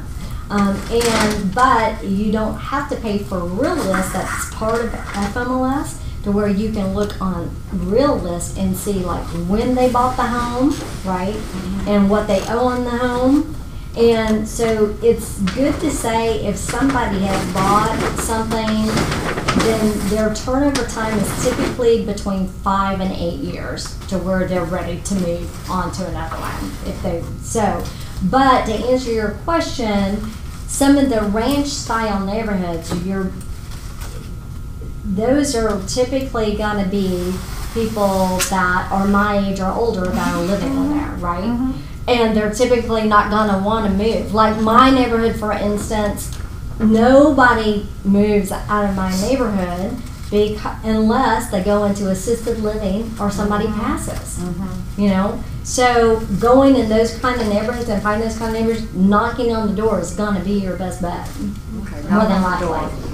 And I got one more question concerning trying to get listings. Is there a good way to find the people whose parents are going into assisted living, or maybe besides reading obituaries, is there a good way to approach people who have lost a parent and they're putting their homes up for sale? Because that's a lot of that is happening, and they need it, but you don't want to look like a vulture going in Right. there. So it would be really good for you to create relationships with estate planners, okay? Financial advisors, assisted living homes, go in there and start, buttering up those, the people that work the front desk. Yeah, You those just are ask if you different. could leave your business card. That's what I do it some places. I'm sorry, do what? Like, actually, you can leave your business card there. Okay. Like where I get my clothes dry cleaned at. Yeah. I saw that there was like 2 or 3 business cards on the table, and I was just like, do we have to pay or sponsor or anything like that? And he's like, no, you can just bring them and leave them. So every Tuesday I go by and I drop at least 10 or 15 cards just on the desk, because you never know, somebody on the fly, somebody who's got to go dry clean something real quick, and they know they have to sell the house to see a Keller Williams card. They might just see the KW and they might just pick it up, and then 2 weeks later you may get a call like, hey, I found your card at the cleaner. So like you're saying, make those connections. Like everywhere I go, I just ask people, hey, you mind if I leave my business cards here? And then ask what you do, and then they'll look at your business card. I don't know why they look at it, but then they look at it and it's like, oh yeah, that's good, and then you're like, okay, and you give them a whole bunch of business cards and you just leave them there. You just never know. It's about creating those relationships. So you can't just reach out to estate planners and finance planners but in one time. You got to create those relationships. Yeah. Are you ready? I am, if you guys are. Okay, we're ready. I need the overhead though. Okay, you guys want to, while I do that, you want to go ahead and get your lunch? Yeah. You guys eat. It's easier if y'all are eating while I talk. Then I sound more interested. And does everybody have business cards yet? Yes. Okay, good. Because I always do a drawing for a free photo shoot. So when you get your first listing, whoever wins gets their professional photos done. Yeah. So are you starting to talk? I'm going to. Once you guys help yourselves to lunch. There's all kinds of sandwiches, there's salads, there's limited. But I was just, right, that's what I did, and since I didn't see it, I was going to make sure. So you didn't get one. Latrice. Yes. I just want to make sure I'm clear. Do you want to just have the book today and pay for the course when you do it in June? Yes. Perfect. How's it going, madam? Good. We're good. Just I think. write on a piece of paper. Nice. Yes, of course they are. Or I can give you Okay. one of mine. Yeah. I don't. Have you been working? No. Okay. Things like anything you need to do that I haven't done yet. Oh. Just write it feedback online from on the prior front, that way classes, I not won't know the difference. you, nothing about you, but, just new agents in general, they say, can you get somebody to just come in and do a listing presentation in front of us? I think that would be awesome. I mean, How are we gonna do it? I know. Forget. Because it's, but one of my intentions for next Monday is, because I was going through the curriculum, and even though we didn't use that listing presentation, I wanted them to, so they just practice the scripts. And, you know, pretend, even if they're fumbling through it, just the more you do it. And, you know, it might be worth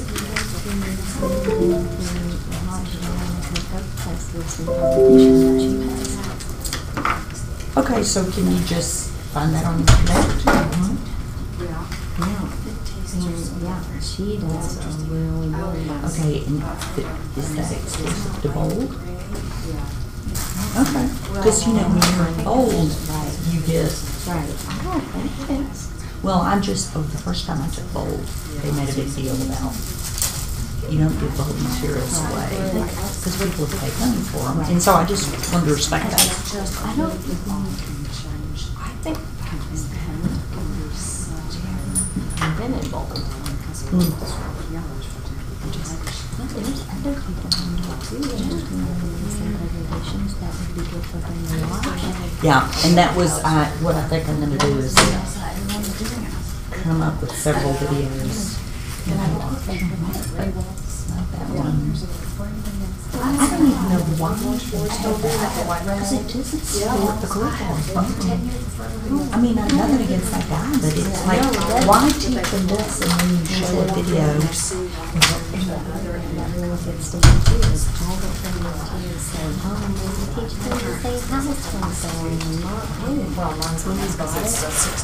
Yeah,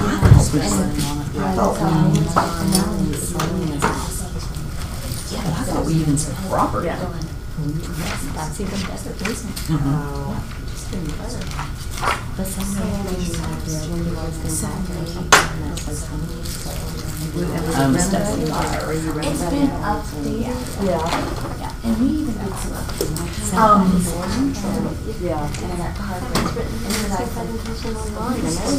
Oh my God. He was like the right here, and he was Yeah. But you know what, back to that page, I was gonna ask you, not necessarily exactly the same words, but I like the way that goes, especially that. And I didn't know if you wanted to sort of push them in that direction of look. You know, it's embarrassing about them. You tell the person this is your agenda for the day. Yeah, so we go through, like, we just got to be going through this, why it would be, why would I maybe not. I love it, because, oh my gosh. Oh, is yours a split level? Is it a split level? I don't know. Yeah, okay. I just think that is Okay, yeah. such a cut above and. Okay, y'all, did everybody put your cards in here? I don't have that card. Oh, no, not yet. Well, put your name on a piece of paper. Stacey, how do I get this to share onto the screen? Got a piece of paper. Well, it should be. A little piece of paper. Can I undo it then? Wait. Okay. I put it down there. No. Oh, is that my problem? There's a little, you see this? Oh. Yeah, this is an antenna, but this is weird. Then it should, I know, we got so many options here. Yeah, I guess. Well, I'll flop on it. Yeah, my email. Is it this? No.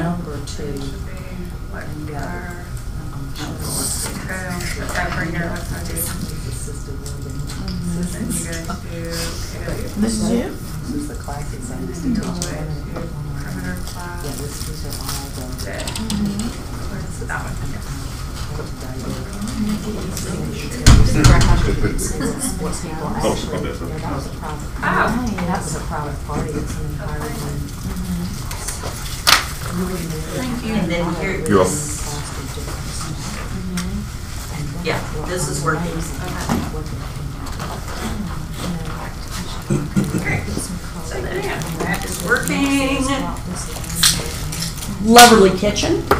It is, that's what everybody wants right now. Oh yeah, baby. Mm-hmm. White kitchen. Mm-hmm. Ever get something? Yeah, eat. Travis is fasting. Yes. You're fasting? Yeah, well, I was teasing, but That's not Ramadan yet. yeah. My mom moved here like 9 years ago, and we walked in and it was like, oh, the house has a white kitchen. And it's funny how things change that fast. Now everybody wants the white kitchen. She's like, oh, I'd love to have a white kitchen. Do you know that Lisa Vanderpump Rules just got a white kitchen? Because I watch trashy TV. Okay. Huh? That's how I work at night, so I watch trashy TV. That's how I exercise. Because I can do it without paying attention to the TV, but I can hear it and work. So, 2 things. Excuse me, because I have allergies. And We all do. yeah. So my eyes are watering right now. Also, I played a mad game of kickball with my sons this weekend, and while going for the ball, I kind of fell. I got the out, but I'm wearing. Good job. I'm wearing my flats today because my foot is very swollen.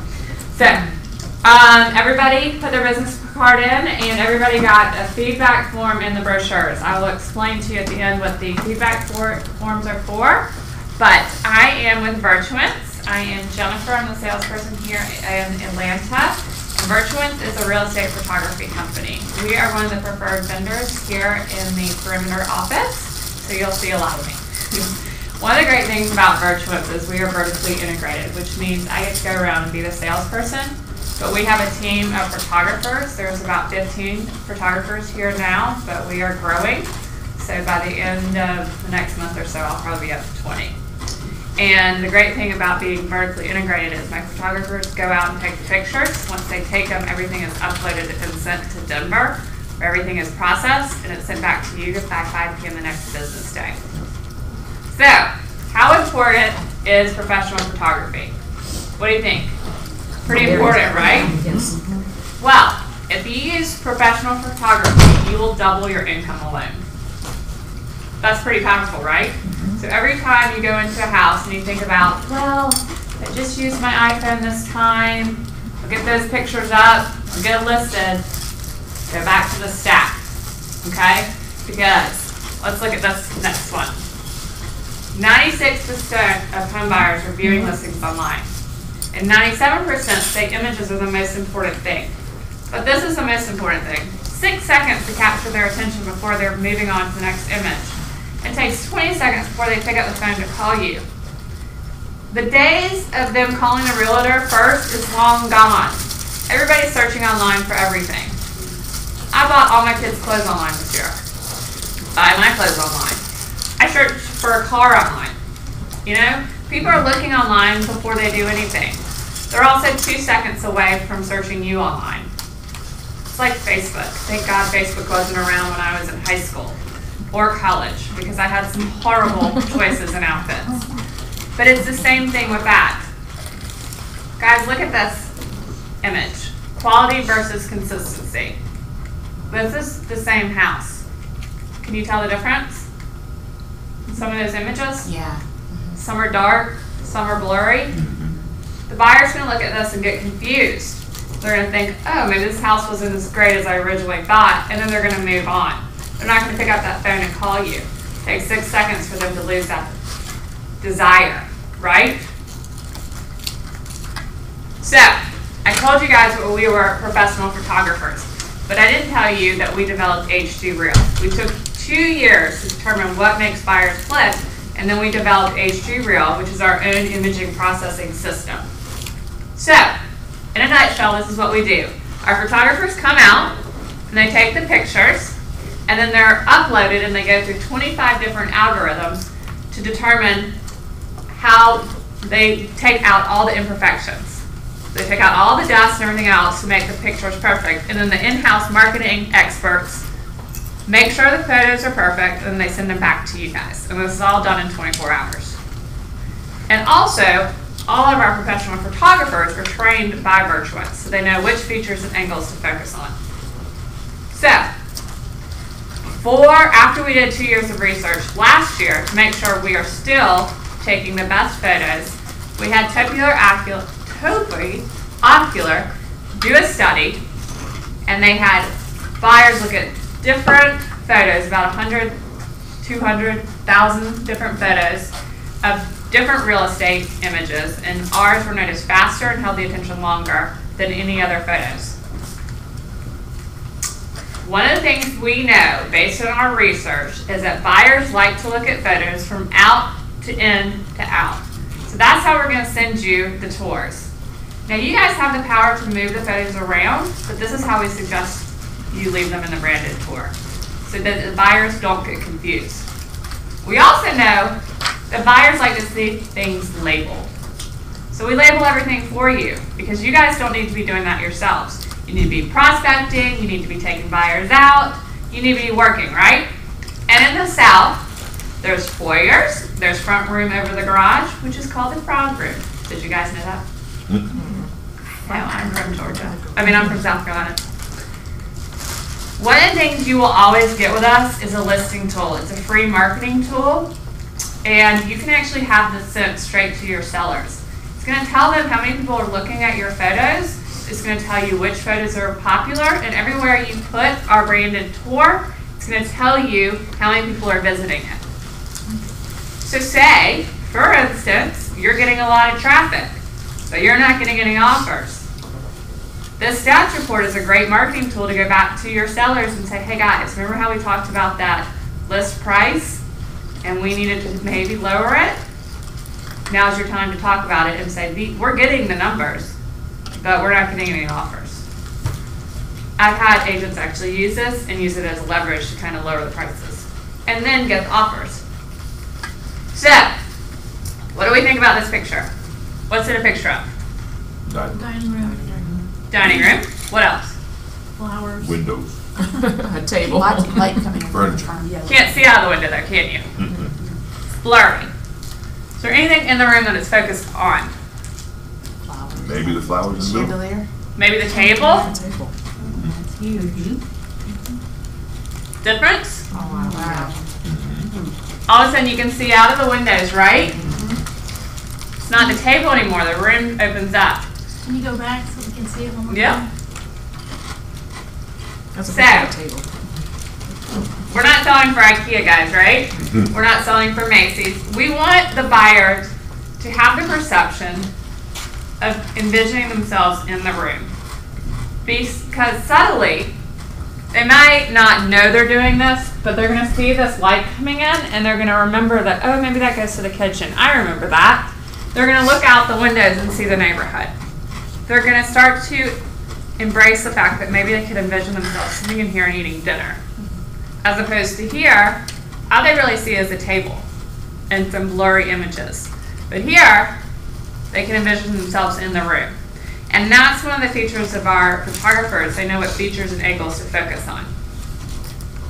So this is a master suite. Now put your hat on as a seller.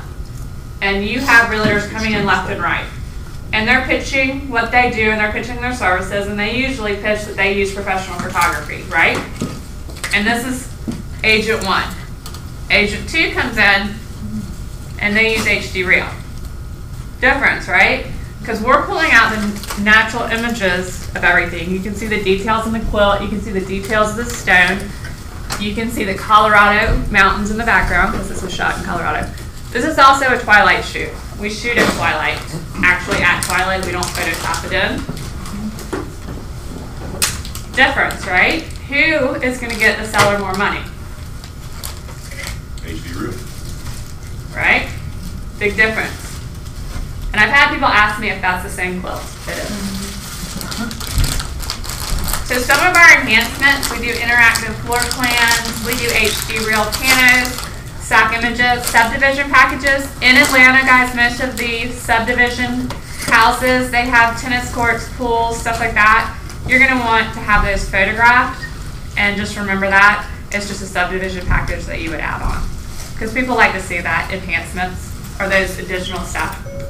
This is a twilight shoot we did in Atlanta. So this is kind of something that you can do to kind of stand out for the right house. This is also an interactive floor plan, because a lot of the houses in Atlanta keep the original footprint of the house and then they add on. Maybe a location in like Decatur or in the Highlands. So what an interactive floor plan does is you get the floor plan, and if you click on the different rooms, like I have the little checks, the room will pop up. So somebody can get an idea of what the house looks like, and it gives them a better idea of the layout of the house. Also, we do blue sky. It rains here a lot. If you want to throw in blue sky, you can. You can do it up until the day of the shoot. Alright, I love to show this off to new agents. You do not have to buy anything from us to use this. You just need a username and password, and this is our member resources page. You get a pre-shoot checklist, which you can send out to your sellers. It lets them know how to get ready for the shoot. It tells them to hide all their family pictures, to put away their shampoo bottles, to maybe not have their dog in the photo shoot. PowerPoint slides, some of these before and after photos I've showed you, is available to you. Have you all done your listing presentations yet? No. Okay. So when you guys start talking about that, you may talk about whether or not you bring in a computer, stuff like that. Some of this stuff is really helpful for that. Marketing flyers. This is all free to you, and you can use it whenever you want to. And last but not least, this is our pricing, all available on our website.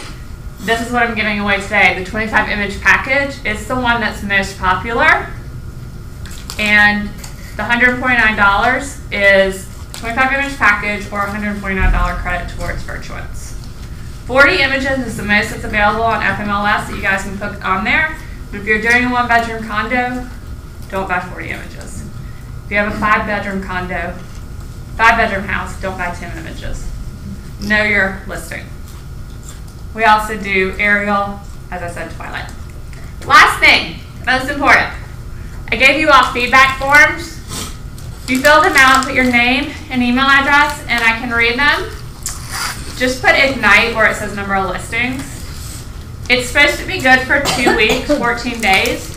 It's a 15% off your first listing. I, for Ignite students, will give it to you when you call me and say, hey, I was in Ignite class, and I'll honor it for longer than the 2 weeks, period. So if you see me in a team meeting, it's for 14 days, but Ignite, you get it for until you have your first listing. And that's it. Questions? Yes, ma'am. If I do have a listing and I want to get the photos done, and I want to make an appointment, if, let's say if it's today's Monday, when can I get the photos done? As soon as possible. Okay, so you will get a photographer within 1 to 3 days. So today's Monday, you could possibly have somebody tomorrow. You could possibly have somebody today. But we book online at virtuance.com. You can go online and book it yourself, or you can do it at calling customer service at 844-443-7325, the numbers on the piece of paper.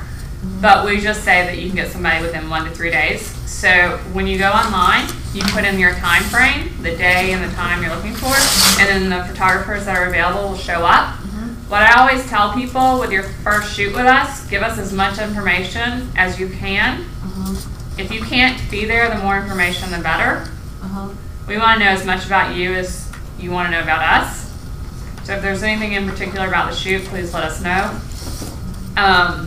But we're going to shoot the house based on our 2 years of research. We're going to shoot what master bedroom, we're going to shoot the most important images. But if there's something that needs to stand out, like a wine cellar, something like that, let us know. We have, access to lock boxes, to all that stuff. So we can shoot without you being there. You will get an email with a picture of the photographer that tells you the time and the date that we will be there. We need a credit card, and we won't charge you until after the shoot's done. Okay, how long will the Shoot last? Yes. About 45 minutes to an hour, depends on how many photos you take. Okay.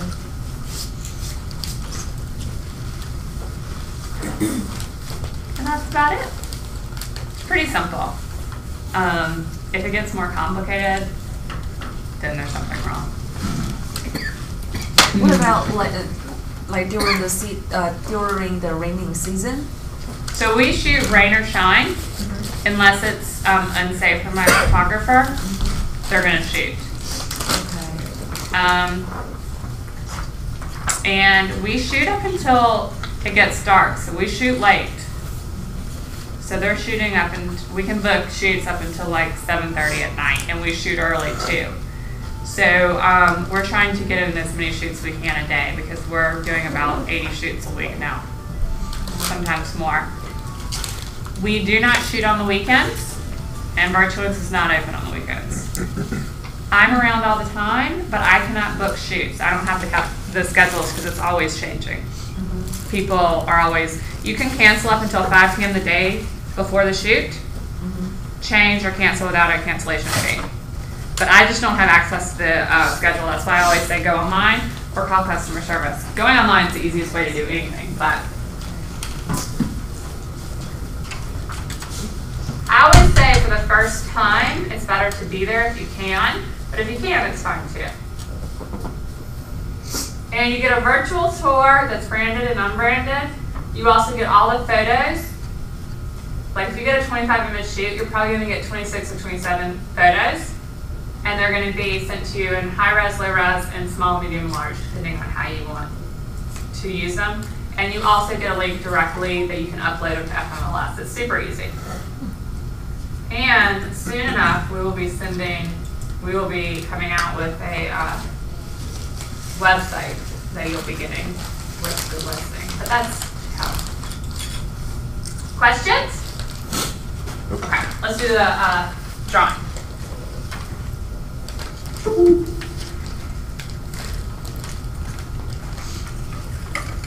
I don't like to draw.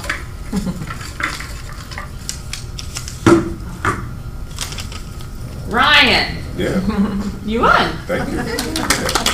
Did you fill out a feedback form? Okay, good. Put on your feedback form you won. That way I don't have to keep this. Okay. All right, guys. Thank you. Enjoy the rest of your class. Thank you so much. Thank you for lunch. Yeah. For lunch, we're in South Carolina. I'm from Myrtle Beach. Okay, my sister lives there. Does she?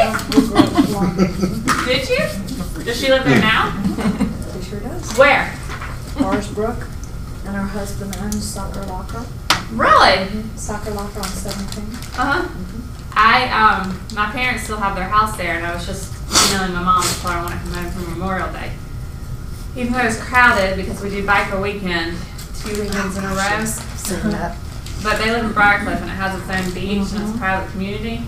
So, and they have a pool, so I'm gonna take my kids. Yeah. You know. So, and it's not that bad anymore. Yeah, the Harley place is crossing his soccer store, Soccer Locker on 17. Are you familiar with it? Ansel level. I mean, it's kind of fun. I just want to go and go to the beach, and I hate being landlocked. I'm not gonna lie. I do too. So one thing about Atlanta we're missing. The closest is Myrtle Beach is close, St. Simon's. That's about it. Hilton Head. Yeah. Are all y'all new agents? I am. Okay. Yeah. Listening presentation, no problem. Don't worry about it. I talk all the time for people. Okay. Do you guys take pictures for anything else, or is it just real estate? purposes? Real estate purposes. Yeah, HD Real only does still images, can't do pictures. I mean people. Okay. Yeah. A lot of the agents here use us, so if you want examples, just let me know and I can send you some. Yep. Thank you. Oh, will y'all hand me these so I can get out of your hair? Thank you. Oh, we got.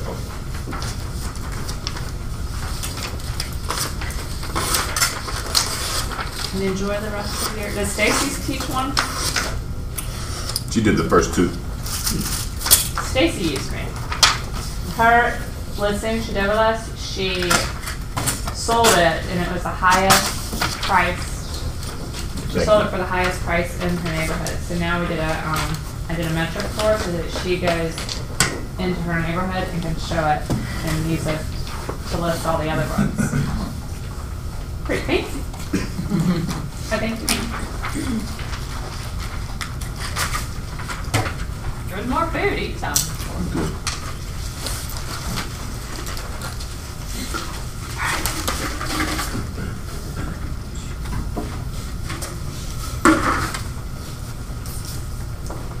Right, what I just do is my little.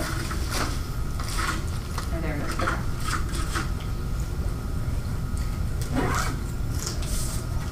Y'all need more energy. It's Monday.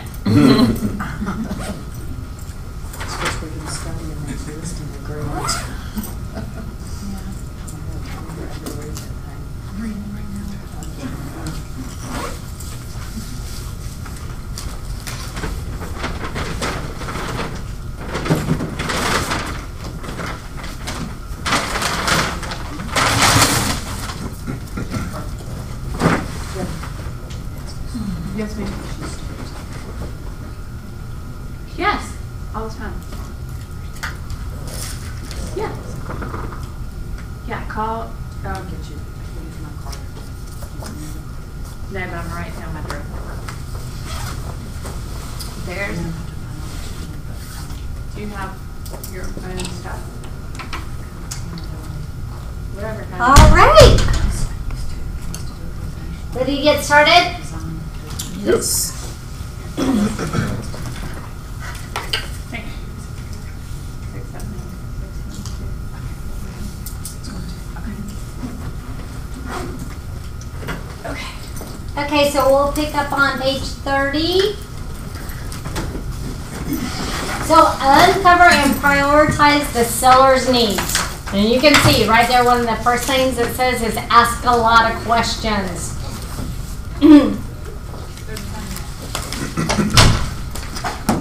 Listen more than you talk. Affirm their response with great, that's wonderful. Yes, I agree. Don't assume they already know something. They understand what you've told them or that they are done expressing their opinions or feelings. Always wait for clarification. And then, ask them to do a better job of marketing your property and serving your needs. Would you mind if I ask a few questions and take notes? So, some of the questions are, why are you moving? Again, hopefully you've already gone through this with them in the pre-selling, pre-listing and pre-qualifications. What time frame would you like to move? Do you have a price in mind? Again, that's something you should have already asked. Are you staying in the area? And that's something that you should have already asked.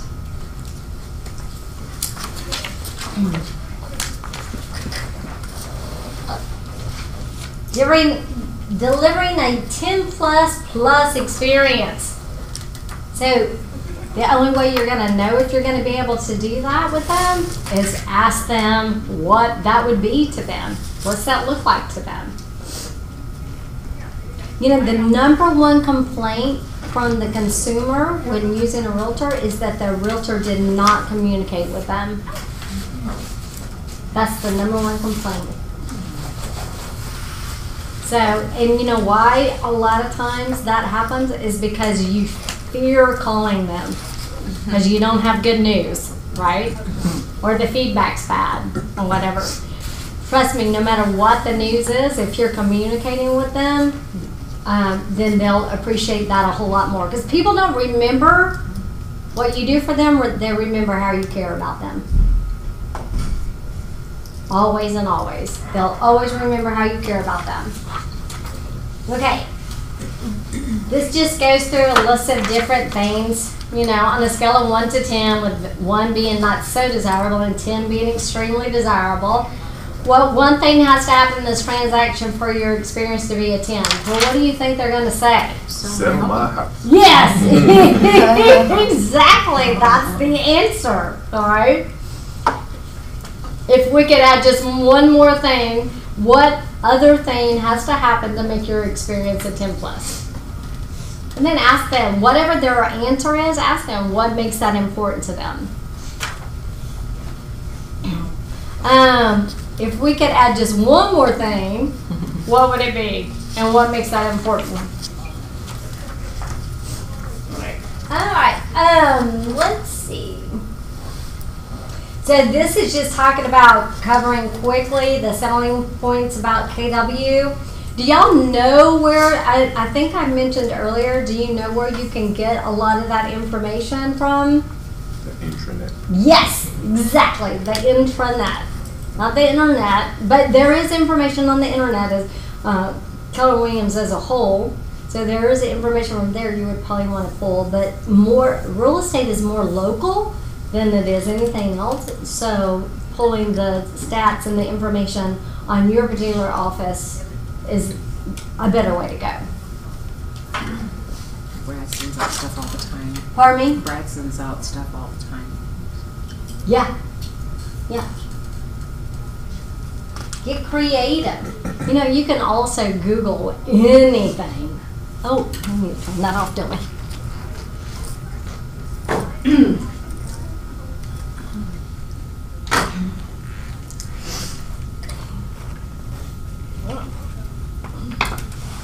Google is amazing. You can Google anything. Right? Have you ever tried to Google something and not get an answer on it? And not get an answer? Yeah, and not get an answer? Funny. Y'all have such an advantage because of that, actually. Okay, so it talks about Keller Williams, us being reliable, our track record, you know, in the top 125 for training, and that we're an international company. All of that information is at your fingertips. How many of you have actually gone on to MyKW and played around in there and explored MyKW? It's endless, isn't it? There's a ton of stuff. Yeah, it's endless. You could actually stay on MyKW 24/7 and never get to the end of it because it's amazing all the stuff that's on there. And so you can actually go on there, you can watch listing presentations on there from people that have been in business for a long time. You can pull different listing presentations. You can pull different pre-listing presentations. You can get information on marketing. It's amazing everything that's in there. And also there's all kinds of vendors on there as well. So you know there's even an Office Depot card that's associated with your name. So if you want to go to, you go in under vendors and then you can download an Office Depot card. And so you get all kinds of discounts with Office Depot because you're a Keller Williams agent. There's all kinds of other things in there that you can get discounts on too. So I would definitely take advantage of that website and start looking to see what all is available there. There's a world of information in there. Is there a, I'm sure there is, but a blog on there, so if you've got a specific question, another agent can just answer? Yeah, there's answer, and a lot of times the answer is already in there. If there's a search button, you can just type it in, and so it can be. If you ask too much of a detailed question, sometimes it'll come back with no results. So try to just be broad.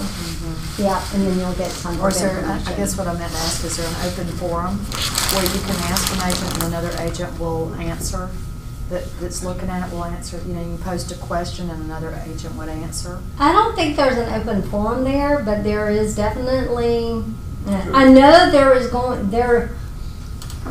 in command, if you have an open question on command on how to do something on command, but that doesn't have anything to do with marketing yourself and listings and all that stuff. I wasn't necessarily talking about technical, just a a situational type thing that you can just ask another agent. No. The Facebook page is good for that. Yeah, that's true. Yeah, that's good. Thanks. Okay.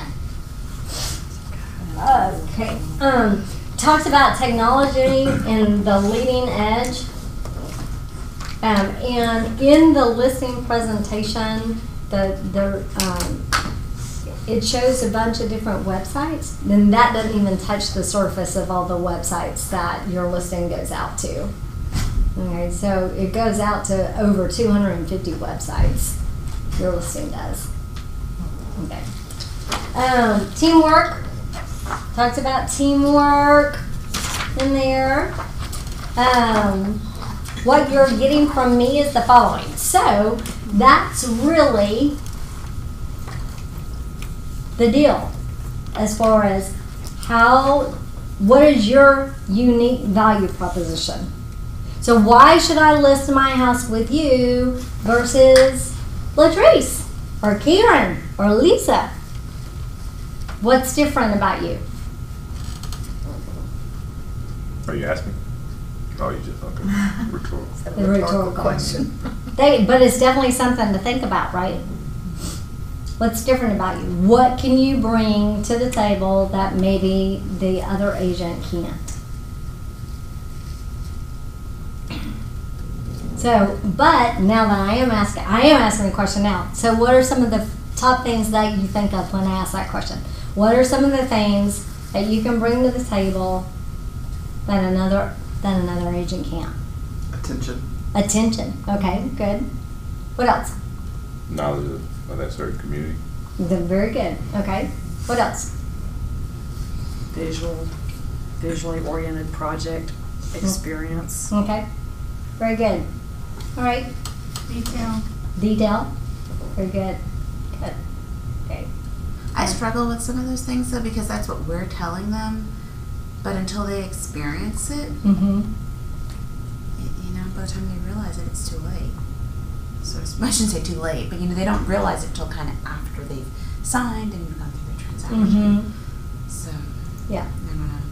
So it's really about getting them to trust you and then showing them everything that you've told them that you were going to do, that you make sure that you do it. Yeah. And then they'll know afterwards. Yeah. Yeah. But part of that is also, like she was saying about the pre-listing agreement and setting the expectations, is you can say those things and you should have already had a chance to have proven it some before you're actually sitting down doing the listing. Yeah, to some degree. Exactly. Your bio, you can, if you say what you've done in the past, that it doesn't matter what you've done, you're always drawing from experience. Everywhere I've ever worked, I'm drawing from that experience. Here's an idea. You can get testimonies from people that are your friends, your family, and people that you've worked with. Like, not necessarily, it might not be a testimony that you helped them buy or sell a house, but it's, the kind of person you are, right? She's reliable, he does what he says he's going to do, right? You can depend on him. You can depend on her, right? So that's a great thing to have in your listing presentation and your pre-listing packet as well. Definitely. So something to think about. Telling them their needs always come first. So how are you going to know what needs they have? You can ask them. Ask them. Yep, ask them. Experience and expertise, marketing. So what are some of the things that you can think of off the top of your head to market someone's house? Facebook, okay. Your yard sign. Pardon me? Your sign. Okay. What else? The MLS. Okay. What else? Print. Okay. What else? Listing announcements. Pardon me? Your apps. Apps, okay. Open house. Open house, okay. Caravans. Caravan, all right. Next door. Okay. Y'all know what next door is? Okay. No, I don't. Okay, it's a there is a website. It's called Nextdoor.com, and you can sign up for it, and you'll put your like neighborhood in. But for each house that you get listed, you can actually sign up for that particular neighborhood, and then it'll go out to the people in the neighborhood. So it's kind of like a neighborhood social platform, really, because people will say, hey, does anybody, who's everybody using for wood this year, or have wood delivery, or is anybody getting pine straw delivered, or I'm looking for a plumber, so it's kind of like an interactive neighborhood platform, and it's called Nextdoor. It's great for referrals, but another reason it's good is if you're farming your own area and you hear of something and they're not on there, you can always or somebody maybe that's going to be moving there, you can always tell them about something you just saw in the neighborhood that's going on. And it's an excuse in our card writing or a phone call to tell them, just to connect. It's an excuse to connect. It is. It's awesome. Nextdoor is also good for reporting crime. Oh yeah, it totally is. Sure is. In my neighborhood and stuff, my neighborhood's up and coming, but like someone posted, a man exposed himself to my kids on Catherine Street. Oh wow! Look out for this car. Yeah. My car was broken into. Yeah, yeah. So Pinterest, all the social media platforms. There's a ton of social media platforms. I don't feel like there's enough people taking advantage of LinkedIn either. LinkedIn is a business platform, and so you can put your listings on there, you can put videos on there, you can blog, and so I would take advantage of trying to grow my network in LinkedIn, getting more business people into your sphere. There's another app that the younger set's using that's like a LinkedIn. Would you happen to know? Anybody happen to know what that is? I just remember hearing about it, that it was like LinkedIn, but the younger set was starting to use it. I don't know. I'll have to ask my son. He'll know. Okay. Pricing. We've talked, and you can talk about pricing all day long. So. Okay. And then give me technology, staging. Who do you think pays for a stager? You or the seller? The seller. What page are you on? Oh, I'm on page 41. Here's something in here that you might want to think about. Before you print the listing presentation, the pre-listing, your marketing plan, because all of this stuff is in my KW and all of it is edible. But before you make it your own, you better read through there and make sure that you're going to do what it says that you're going to do. So in that 14-step marketing plan, there might be something in there that you're not going to do. Like if you're not going to hold an open house, don't have it in writing.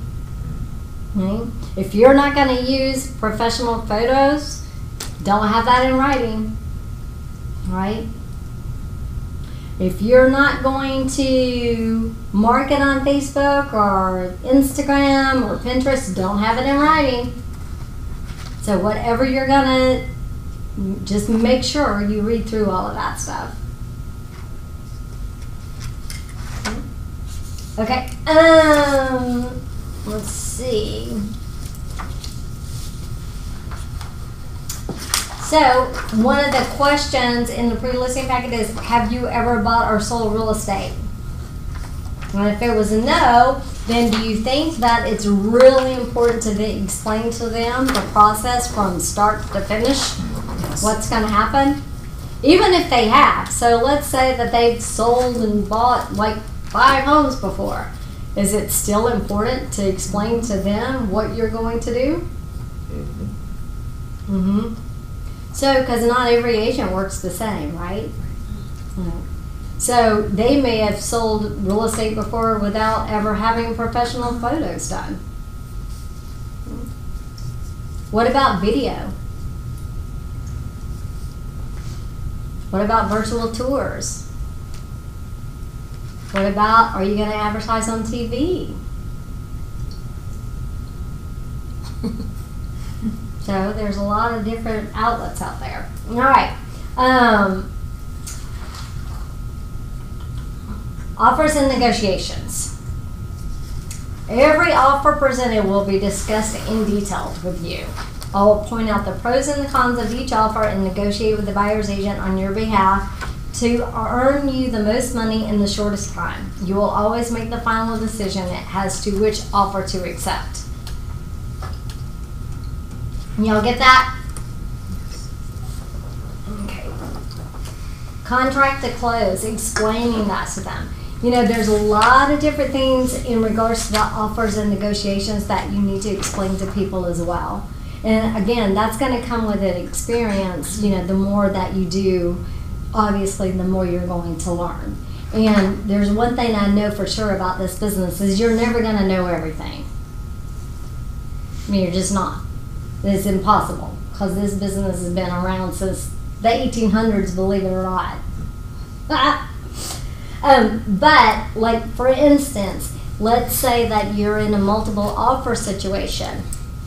You got to know how to handle that, right? So the seller cannot pit every single offer against it. The seller has to decide on what one offer they're going to counter on.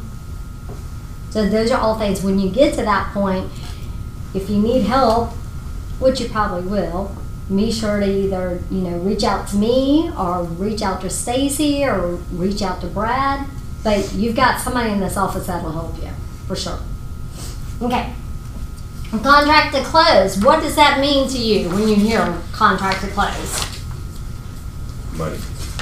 Money. Okay, that's good. What else? Overwhelming. Overwhelming. Okay, that's good too. So what contract to close means, now you've got a contract, right? You got the offer, you got it negotiated, now you have a binding contract. What are the things that happen between that point and getting to close? Due diligence. Due diligence, correct. Due diligence, an amendment to address concerns on the inspection. Okay. Funding. Funding, right? Go ahead. I was going to say, I actually was looking at possibly doing a business around that, and I had over 80 things that a person would have to do. Some of it was pre-listing, but it's like, it's a lot. Like getting removers, like that they have to think about, but it still kind of impacts us. Correct. In a way. That's correct.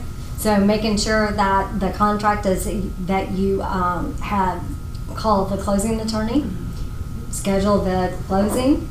You got to make sure that that date and time, you know, well, you've already got the date in your offer, but you want to make sure that the time works for everybody.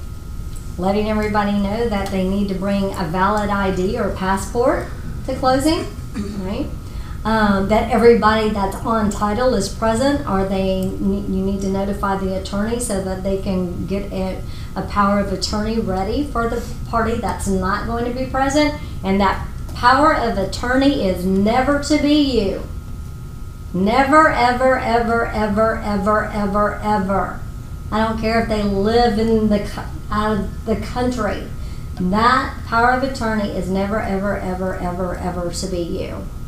And they'll ask you for you to do it. And what do you say? Nope. No. No. You know the reason why you would never want to be a power of attorney and represent them as a realtor. It's a conflict of interest. Big time conflict of interest. Because what if something goes wrong the day before, right? Let's say that you go over there to inspect the house the day before closing, and now you've discovered it's covered in fleas. What do? You're supposed to close the next day. You're getting a paycheck the next day. What do? In your power of attorney? Not a good situation. So the answer is just no. Let's see. If it's the first time in selling their house, Do you think that's really any different than the second time in selling the house, or the third time, and the fourth time? Okay. Why do you think it would be different or the same? Laws change. Mm-hmm. So everything, remember, this has been their home. Their home is their castle. Unless you're dealing with an investor, right? Or somebody that has a bunch of properties that they were renting. They may not be a professional investor, but renting, and they're not attached to that home. It's just a numbers thing, completely different. But every transaction is different. I've worked with clients over and over and over, and every single transaction with them has been different. So their needs are different at the time that they're going through that. Their emotional state is different at the time they're going through that. So just keep that in mind. So getting them to a smooth closing is the name of the game. So what is the best way to do that? Getting to a smooth closing. What is your number one job besides getting that house sold from the time you get it on the market all the way to the end of the close? You want to know what your number one job is? Keeping emotions at bay. That's really your number one job. Because as long as you can keep their emotions in check and then at bay, and you be the problem solver, you'll get to closing. And there's going to be things that come up that nobody really even, unless it's, unless it's really hairy information, but there's some things that you'll need to make a decision on. Oh, I don't need to let them know about that, right? Not yet anyways. Or, then it might just blow over. Because sometimes, right, like for instance, I've had, an agent call me. They're not doing that. They are not putting in that drip pan for the washing machine, period. And I'm like, okay, well, it is a code violation, and it would cost about $200 for your seller to do that. And you're telling me that your seller's not willing to do that? Well, I haven't even told my seller about it yet. Okay, then you're making a decision for your seller? No. And so that would be something that you wouldn't necessarily want to let your other party that you're representing know that somebody's being a jerk about, right? You just want to try to solve it. And as long as you get it solved in an ethical and legal way, everything should be good. So making it as smooth as possible so that they don't feel that angst, because moving is emotional enough as it is with all that packing and stuff that you have to do. You don't want to add things on top of it. That's what they hired you to do. All right. What kind of things do you send to the closing attorney? Everything. What? Well, you said what kind of things? Yeah, what kind of things do you send to the closing attorney?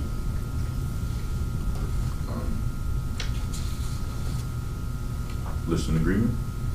Well, you don't send the listing agreement to the closing attorney unless it is a foreclosure or a short sale and the bank is having to approve it, because a lot of times that closing attorney will have to be dealing with the bank and not just you.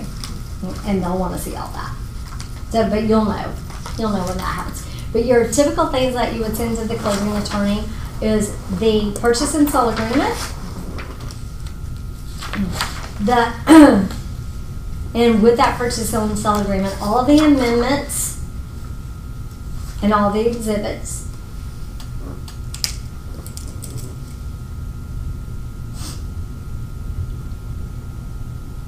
The home warranty, if a home warranty was ordered, you want to send that over.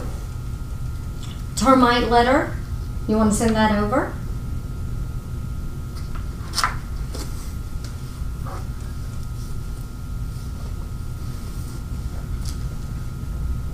If there are any extenuating circumstance, for instance, let's say that there are still 2 people on the title, but one person passed away and it hasn't gone through probate.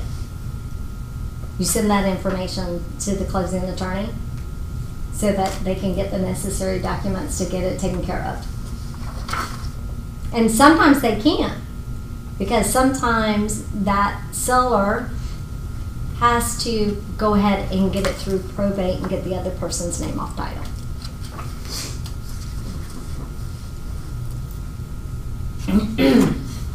Three factors that get your home sold: condition, marketing of the house, and the price of the house. That's the other reason why you don't want to take an overpriced listing, because you can market a house all day long. You can spend a ton of money marketing on a house, but if it's not priced correctly, it's not going to sell. Period. Anything will sell for the right price. Anything will sell for the right price. The other thing that you want to talk about with the seller, for example, if they do not want to go by the price that the rest of the subdivision is going on, you've got to help them to understand it's not going to appraise. You also have to be wary if you are dealing with a property that is multiple offers. Just because you take the highest and best, the highest offer, doesn't mean that's what your seller is going to walk away with, because it may not appraise. So you have to help them understand that too.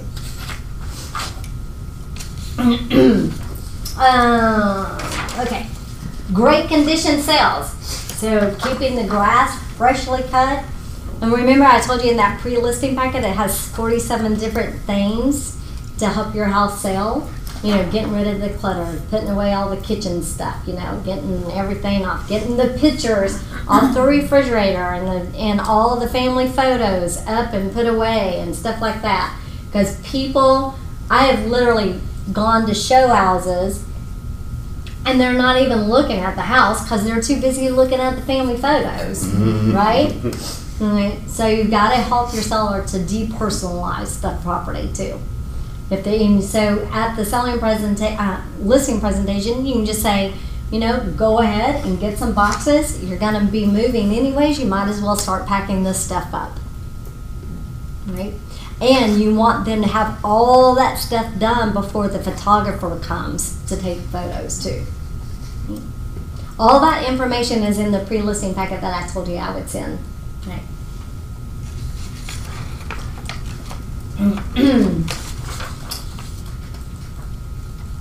Okay, here is the 14-step marketing plan that Keller Williams suggests. Price your house competitively with the current market and price trends. Advise you on how to attract buyers by showing your house in the best possible light. Place for sale signage with property flyers easily accessible to drive-by buyers. For the most part, people are not using those flyer boxes anymore. All it does is clutter up and cause a lot of stuff, so you just don't really even see that. I always gave my sellers the option, though, if they wanted that box. But what I have when I'm listing a property is I have a text writer on my sign, and if they text that number, then it's going to open up a virtual tour on their phone. So it tells the price and all of that stuff. Respond to all buyer inquiries immediately. The other thing my text writer does, when somebody does text, it automatically sends me that person's phone number, and it automatically goes into my listing back office, so I have their information there. Optimize your house internet presence by posting your property in the Keller Williams listing system. So what happens is, when you put your listing into FMLS and Georgia MLS, there is Listing Hub picks it up and it spiders it out to all the different websites and everything that we are connected to. So that's how Zillow, Redfin, Realtor.com, Coldwell Banker, all of them pick up your listing, because it's the reciprocity that we have to abide by. That's how it happens. Right. Post your house on a proprietary search app and other KW apps. So there you go. There's that one. Create flyers and comment cards for viewers of your property. distribute just listed notices to neighbors, that's another one. So if you're not going to send out postcards or go and knock on your neighbors' doors, you want to make sure that that's not in writing, because that's what you just said, right? That you're going to send out postcards or flyers to all the neighbors to let them know their house is up for sale. You need me? Okay.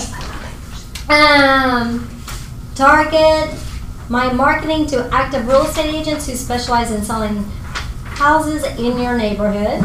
Yes. There's another way you can do that too, automatically in FMLS.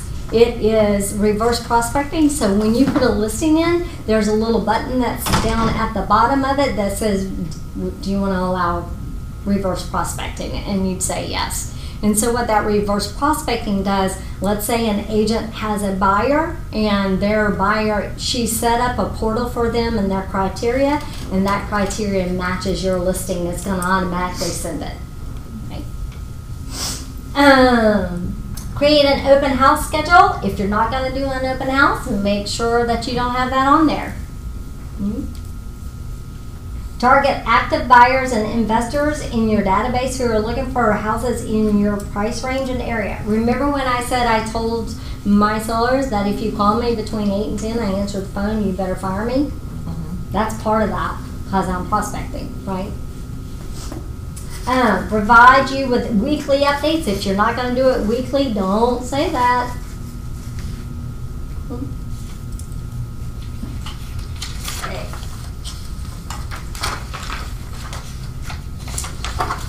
Here are just a few of the, it's just got the main Zillow and Troy on there, but it goes to over 250 websites.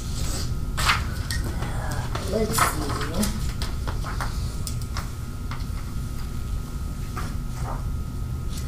This talks about, the next page that we're on is actually page 54, and it's talking about how the market favors your house. In other words, this is how you're going to really help them to understand how you came up with the current market analysis, or your CMA. So your CMA is pulled directly, typically from FMLS. And so what that CMA is doing is just taking the sold listings within the last 6 months. If there's not sold listings within the last 6 months, you go back to a year. In that neighborhood, you don't go outside of the neighborhood, it's in that neighborhood. If it's a specialty property and there's nothing, let's say you've got an 8-acre farm, right, and there's nothing around that area, then you're going to be able to go outside that neighborhood. But an appraiser is only going to go back as far as a year. They will not go back any further than a year. Mm-hmm. And they won't go out of the neighborhood unless they absolutely have to.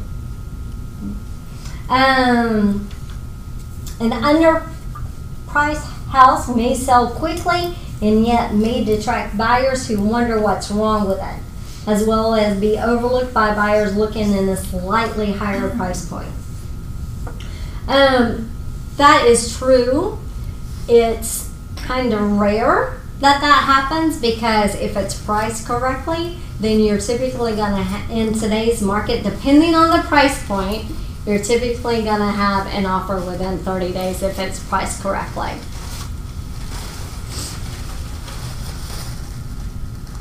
I have seen every now and then a house go up in price, but it's very rare. An overpriced home will be evident by a lack of interest. That is so true. So what the National Association of Realtors says is, if the house is overpriced by 5%, you'll have a bunch of people view it in the first 2 weeks, but you won't receive an offer. If it's overpriced by 10%, you won't even have any people to come and view it. But you should be able to, you'll be able to judge that by the neighborhood if, when you start getting really good in analyzing all that data in FMLS. Price is not what sellers need or want from the sale. A competitive price is not based on what sellers hope for. The price is, we don't set the price. It's the market that sets the price. Right, okay. Price is not what a website or another agent suggests. So let's say that you are in competition with another agent, like they're interviewing another agent, and the other agent has already given them a price. And then you come in and your price is $15,000 lower. How do you justify that? By the data that you have in front of you, right? Okay. And just another thing is appraisal. Just because another agent has told them they can get $15,000 more, if you're not seeing houses in there that have appraised for that, then that's leverage for yourself.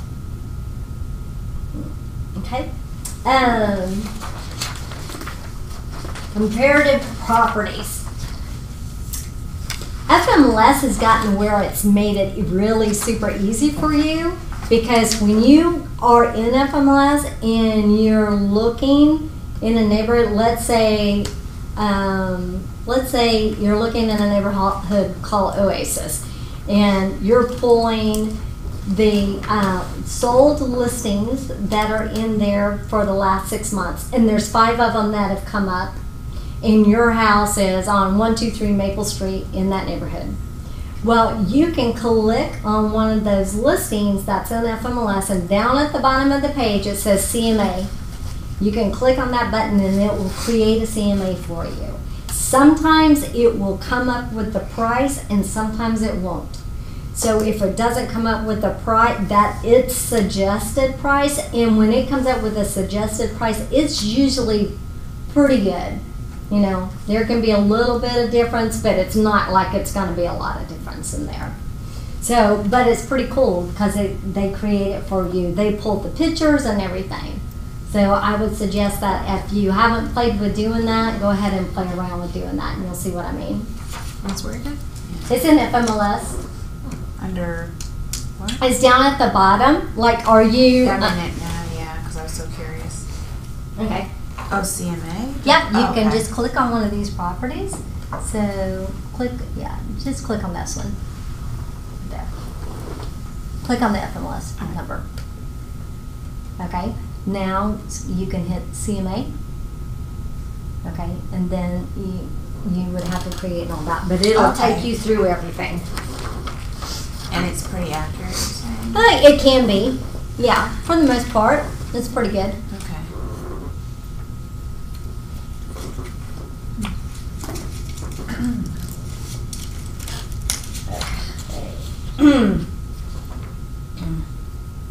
So, people have different strategies for their listing presentation. Obviously, I've shared mine with you, so you're just going to have to figure out what works best for you when you're doing it. As far as whether you want to have the price already in the listing paperwork, or if you want to discuss price. Some people like to take the comparative market analysis and sit it down, and say which house represents your house the best to you. Okay, and now they've kind of picked the price for themselves because they've pulled the one that's closest to them that you were probably going to use, but you're kind of putting the monkey back on their back. So you can, you just will have to play around with that and decide which one works best for you. And I highly recommend, you go into MyKW and try to find some listing presentations and watch all those. And if you can't find it on MyKW because there's so much on there, everything that KW, just about every video that's ever been done on KW is also on YouTube. Okay, so that's another source for you. And then when you agree on price, what do you do next when you agree on price? After you've gone through the house, you've looked at the house, y'all have discussed what's important to them, you've shared your marketing and how you're going to get the house sold. Now you've gone over the CMA and you've agreed on price. What's the next step? Listing agreement. Listing agreement. Okay. So did y'all have any questions on that listing agreement? If you studied it and read it? Okay. What kind of questions did you have? Well, the first one I just kind of went through. The first one was where it says on number 4, not to be used if property is a fee simple townhome. It was talking about condominiums. I just need to refresh my memory. A fee simple townhome, is that a detached home? No, a fee simple townhome is one that does not have a homeowners association. Oh, okay. Okay, because typically when you have a townhome that has, like, let's say is a $200 a month association fee, typically those townhomes are, everything on the outside is covered by the association, including the roof, the siding, that kind of thing. Fee simple means that the owner of that property is responsible for everything. Okay. Okay, even the landscaping. I had that highlighted too. Does that mean we're not supposed to use that section or this form? That form, there is another form, there's another listing agreement, I believe. Let me see this, Karen, for a second, unless they changed it. Let me see. No, this is just talking about the legal description. The listing agreement is the same, it's just talking about the legal description. Okay. So in number B, what you're referring to here, in the listing agreement, in B, and on your purchase and sale agreement, there's different ways that you can give a legal description.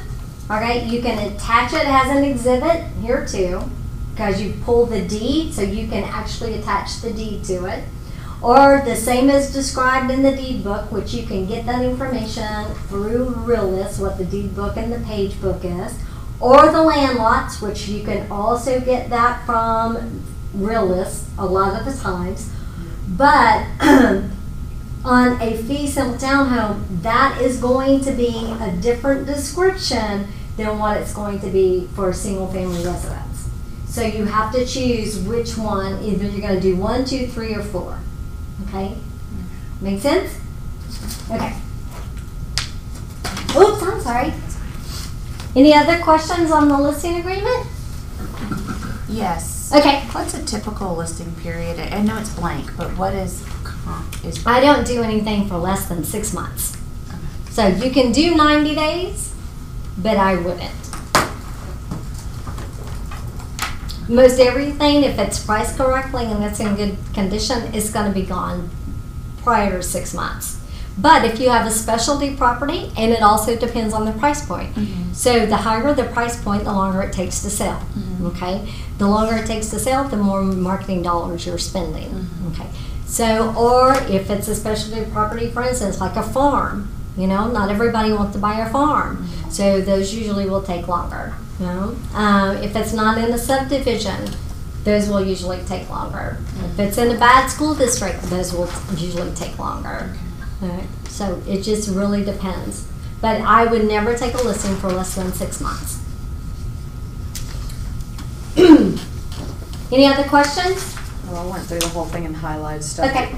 Under special circumstances, it had bankruptcy, divorce, and Right. other. I was just curious what some others would be. Like, for instance, if it's still in probate, right, and the title hasn't been switched over to the person that it goes to. A short sale, this is a foreclosure. Would you put a beneficiary in that location too, in that area?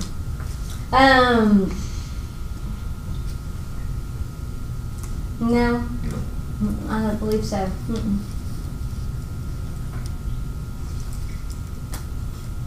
Anything else, Karen? Yeah, I'm just trying to read them to see what I was Okay. asking. So, question, and this would come up when we were talking about commission. I remember when we signed on with this office, it said we can't say certain things about commission. So what do we say? Because I saw what we can't say, but if a client asks, well, what do you charge? You just don't say things like, well, the standard is 6%, because there is no standard. But can we say our office, or do we just say I charge? I charge. Okay. Okay, because when you're with Keller Williams, it is what you charge. Okay. You have the right, as a business owner with Keller Williams, to make that commission decision. However, if I make the commission decision to charge 5%, does that mean I get 2% and Keller Williams gets 3%? How does that then pan out? Well, if you're Oh, no, going it's to a charge, 70-30 split, that's right. I'm Well, if you're gonna charge 5%, then I highly recommend that you only take 2% and you give the buyer's agent 3%. Okay, and so if you're going to discount your commission, then I would not make the buyer's agent suffer. But what about the rest of the the office? That What comes do you out of what mean? you take. So if I only take 2%, Then is it still a 70-30 split? Or Yes. Is it, okay. Yes. Okay, I have another question.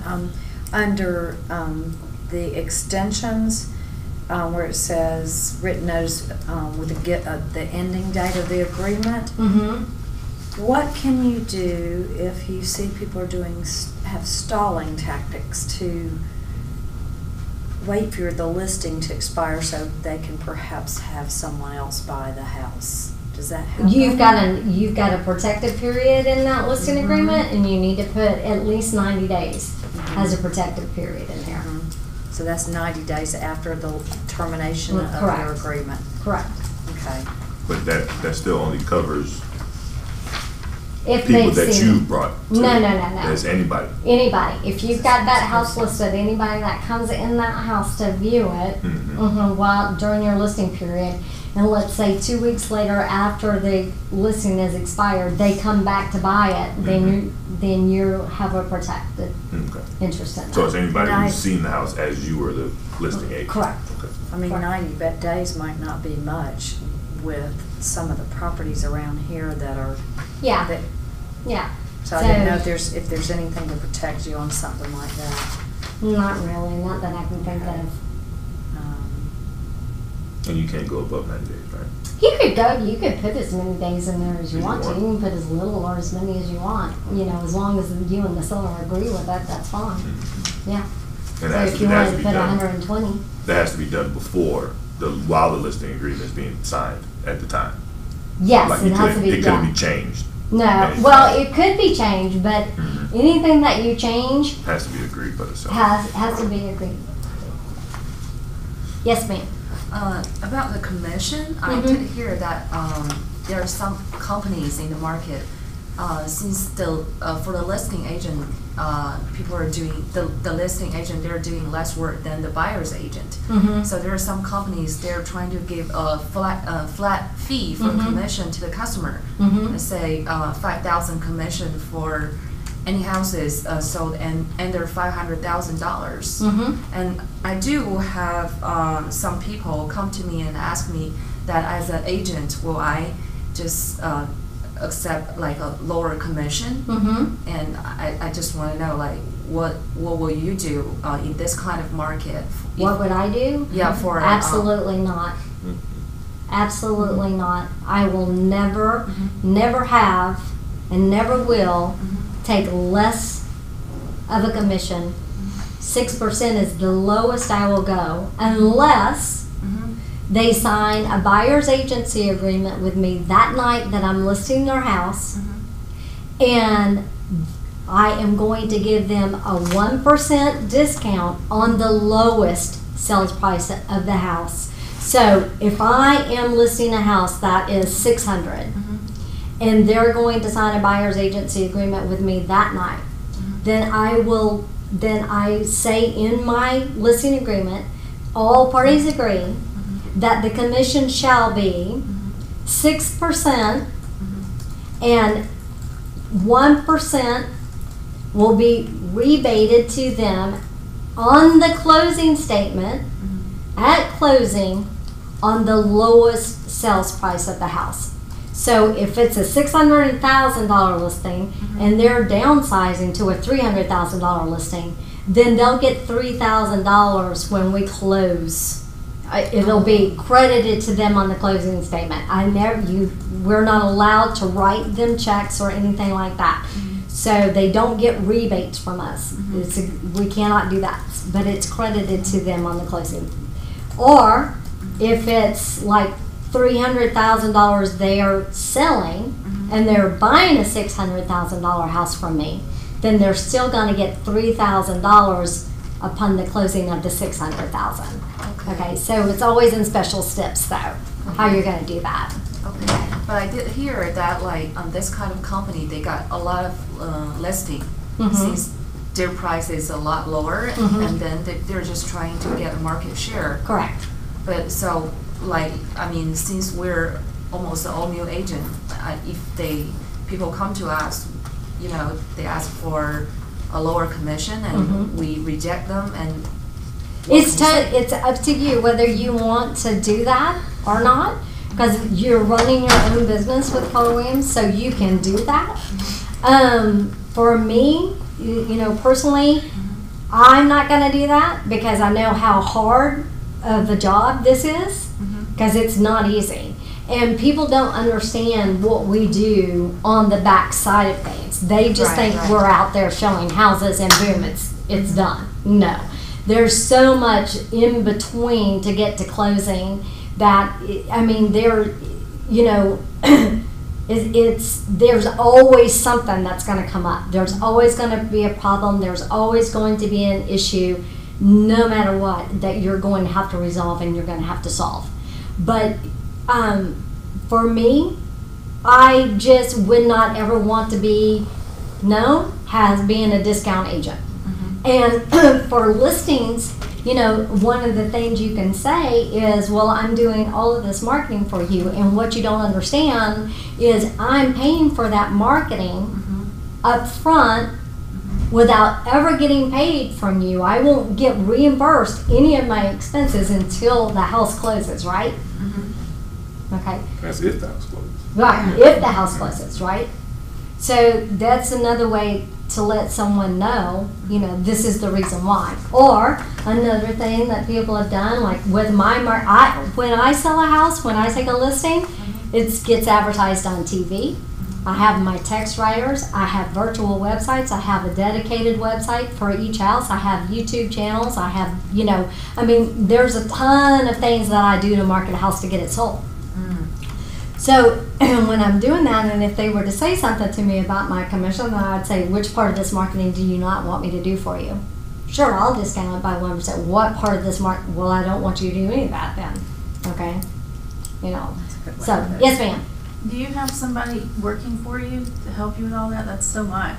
No, I don't actively seek out sellers or buyers anymore because I work mainly with you guys as productivity coach. So the only way I take a listing now is if it's a past client that calls me and just, you know, no, I don't want to use somebody else, you know. So like I've got one coming up in May that they've been trying to sell this house for about 6 years, and the first time I went to go out there to meet with them, they were going to have to bring a $50,000 check to closing because it was just still underwater. And so they're just now to the point where they're going to be like in the positive of about 20,000. So yeah. So, but you know, it's a really simple once you get it set up. You know, like all the things that you're going to do.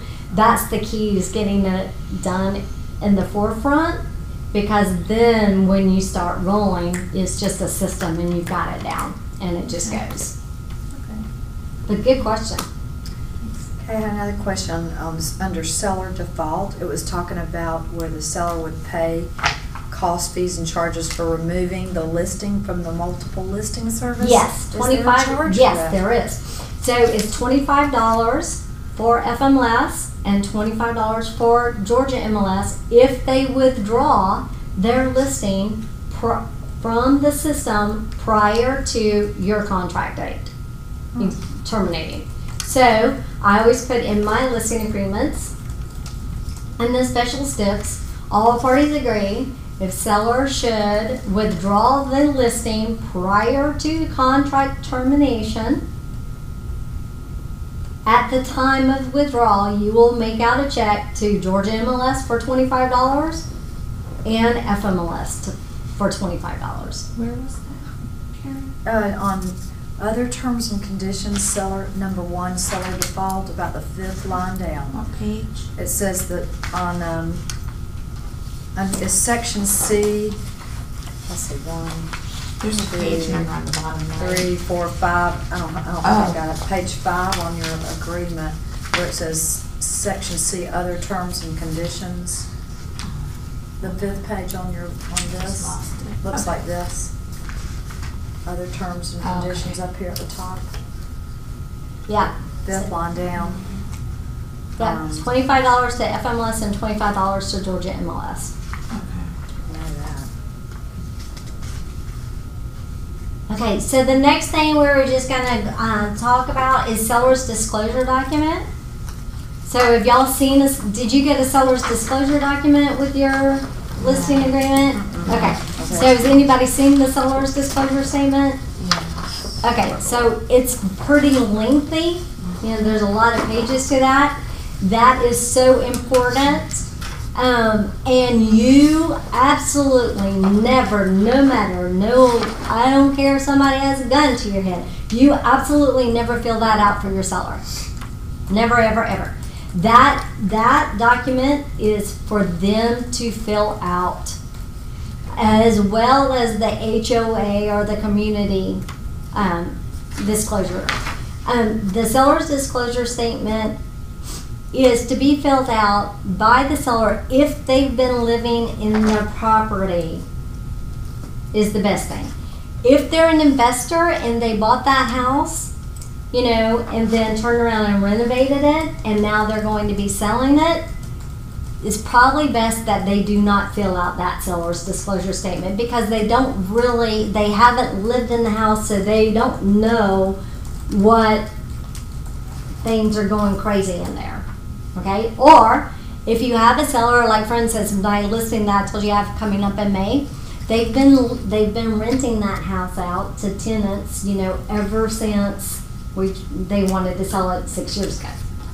So those sellers would not fill out a seller's disclosure statement because they don't know anything that's wrong with the house, right?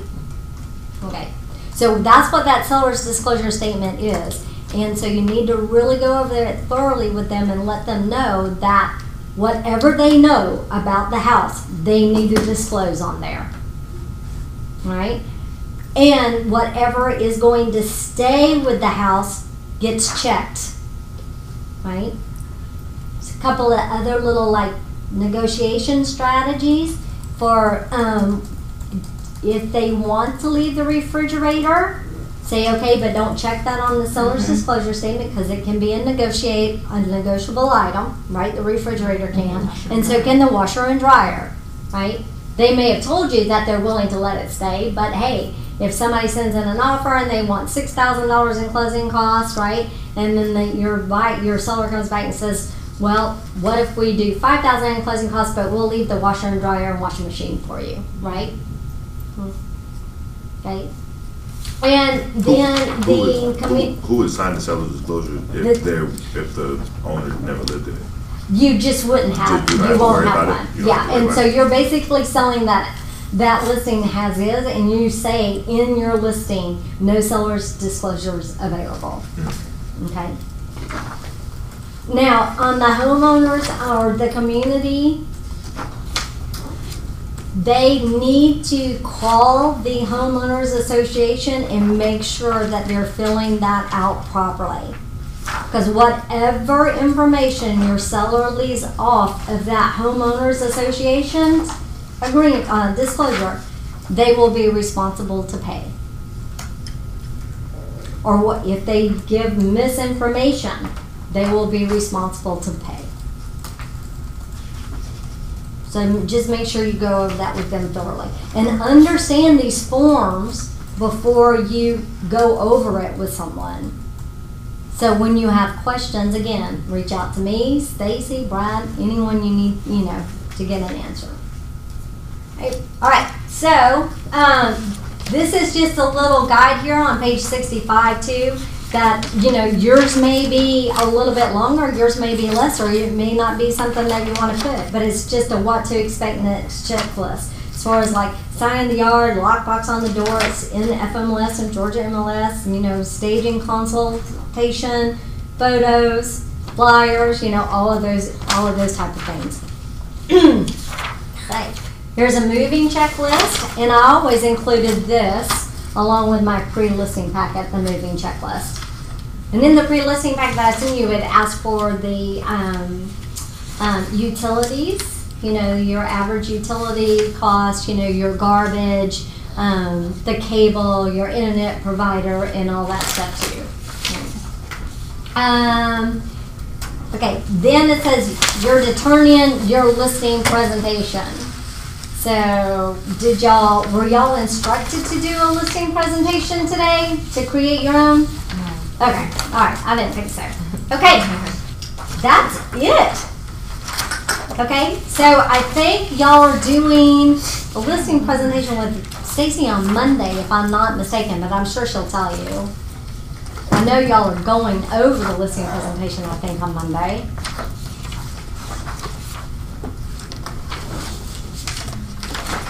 Okay. Any questions? We went over a lot of information today. Do y'all have any questions? Yeah. Okay. So, when you go on a listing presentation, would this be after you've done like the 8x8 and all that other stuff? And when would be the best time to present your listing presentation? When you just feel the need? Well, whenever, if they say I'm ready to sell my house, you say, okay, when can I come out? Because say you do say you do the 8x8 or whatever, you just have a phone call conversation with them, and you meet with them for lunch or something like that, and then it comes up then. You know what I'm saying? Would you set another appointment again after that, or would you just go ahead and sign the listing agreement and then I guess work backwards and then sell them the pre-listing agreements? I mean, pre-listing packages and all that stuff. No, if they said, let's say if you're at lunch with them and they say, I'm interested in selling a house, or, I'd like to know how much my house is worth, great. I can come over Saturday at 1 or at 3. And then boom, and just go. Right, but then, so let's say today, I said to you, hey Ryan, I'm interested in selling a house. You go, great, I can come and see you on Saturday at 1 or 3. And I say, great, Saturday at 3. And you go, okay, awesome, I just want to verify your address, and you verify it, and they go, okay, I'm going to FedEx over a pre-listing packet to you. Please take the time to, look at that. That's going to give you a lot of good information, things that you need to have ready, and it'll also tell you more about me and what I'm, and more about my company, okay? That's how you go about doing it. And you said you're going to send us to that? I'll send that to you guys today. Yeah. Any other questions? Anything? Loads. All righty. Thanks, guys. Thank you. So at next Monday, we will have a listing presentation workshop in which we're going to practice some of these scripts. We're going to sort of role play. We're going to pair up and somebody be the seller, somebody be the agent. And I'll give you more instructions, but I want you to come away with it with A, having practiced, and B, having a template on your computer at least of what you're going to send as your pre-listing packet and what you're going to use as your listing presentation. And of course, in Wednesday's class, you're going to get the whole focus will be on pricing and doing CMAs. So, yay! You're going to be ready to go take a listing. Yay! Yay! Thank you, Terry. Thank you, Terry. Thank you.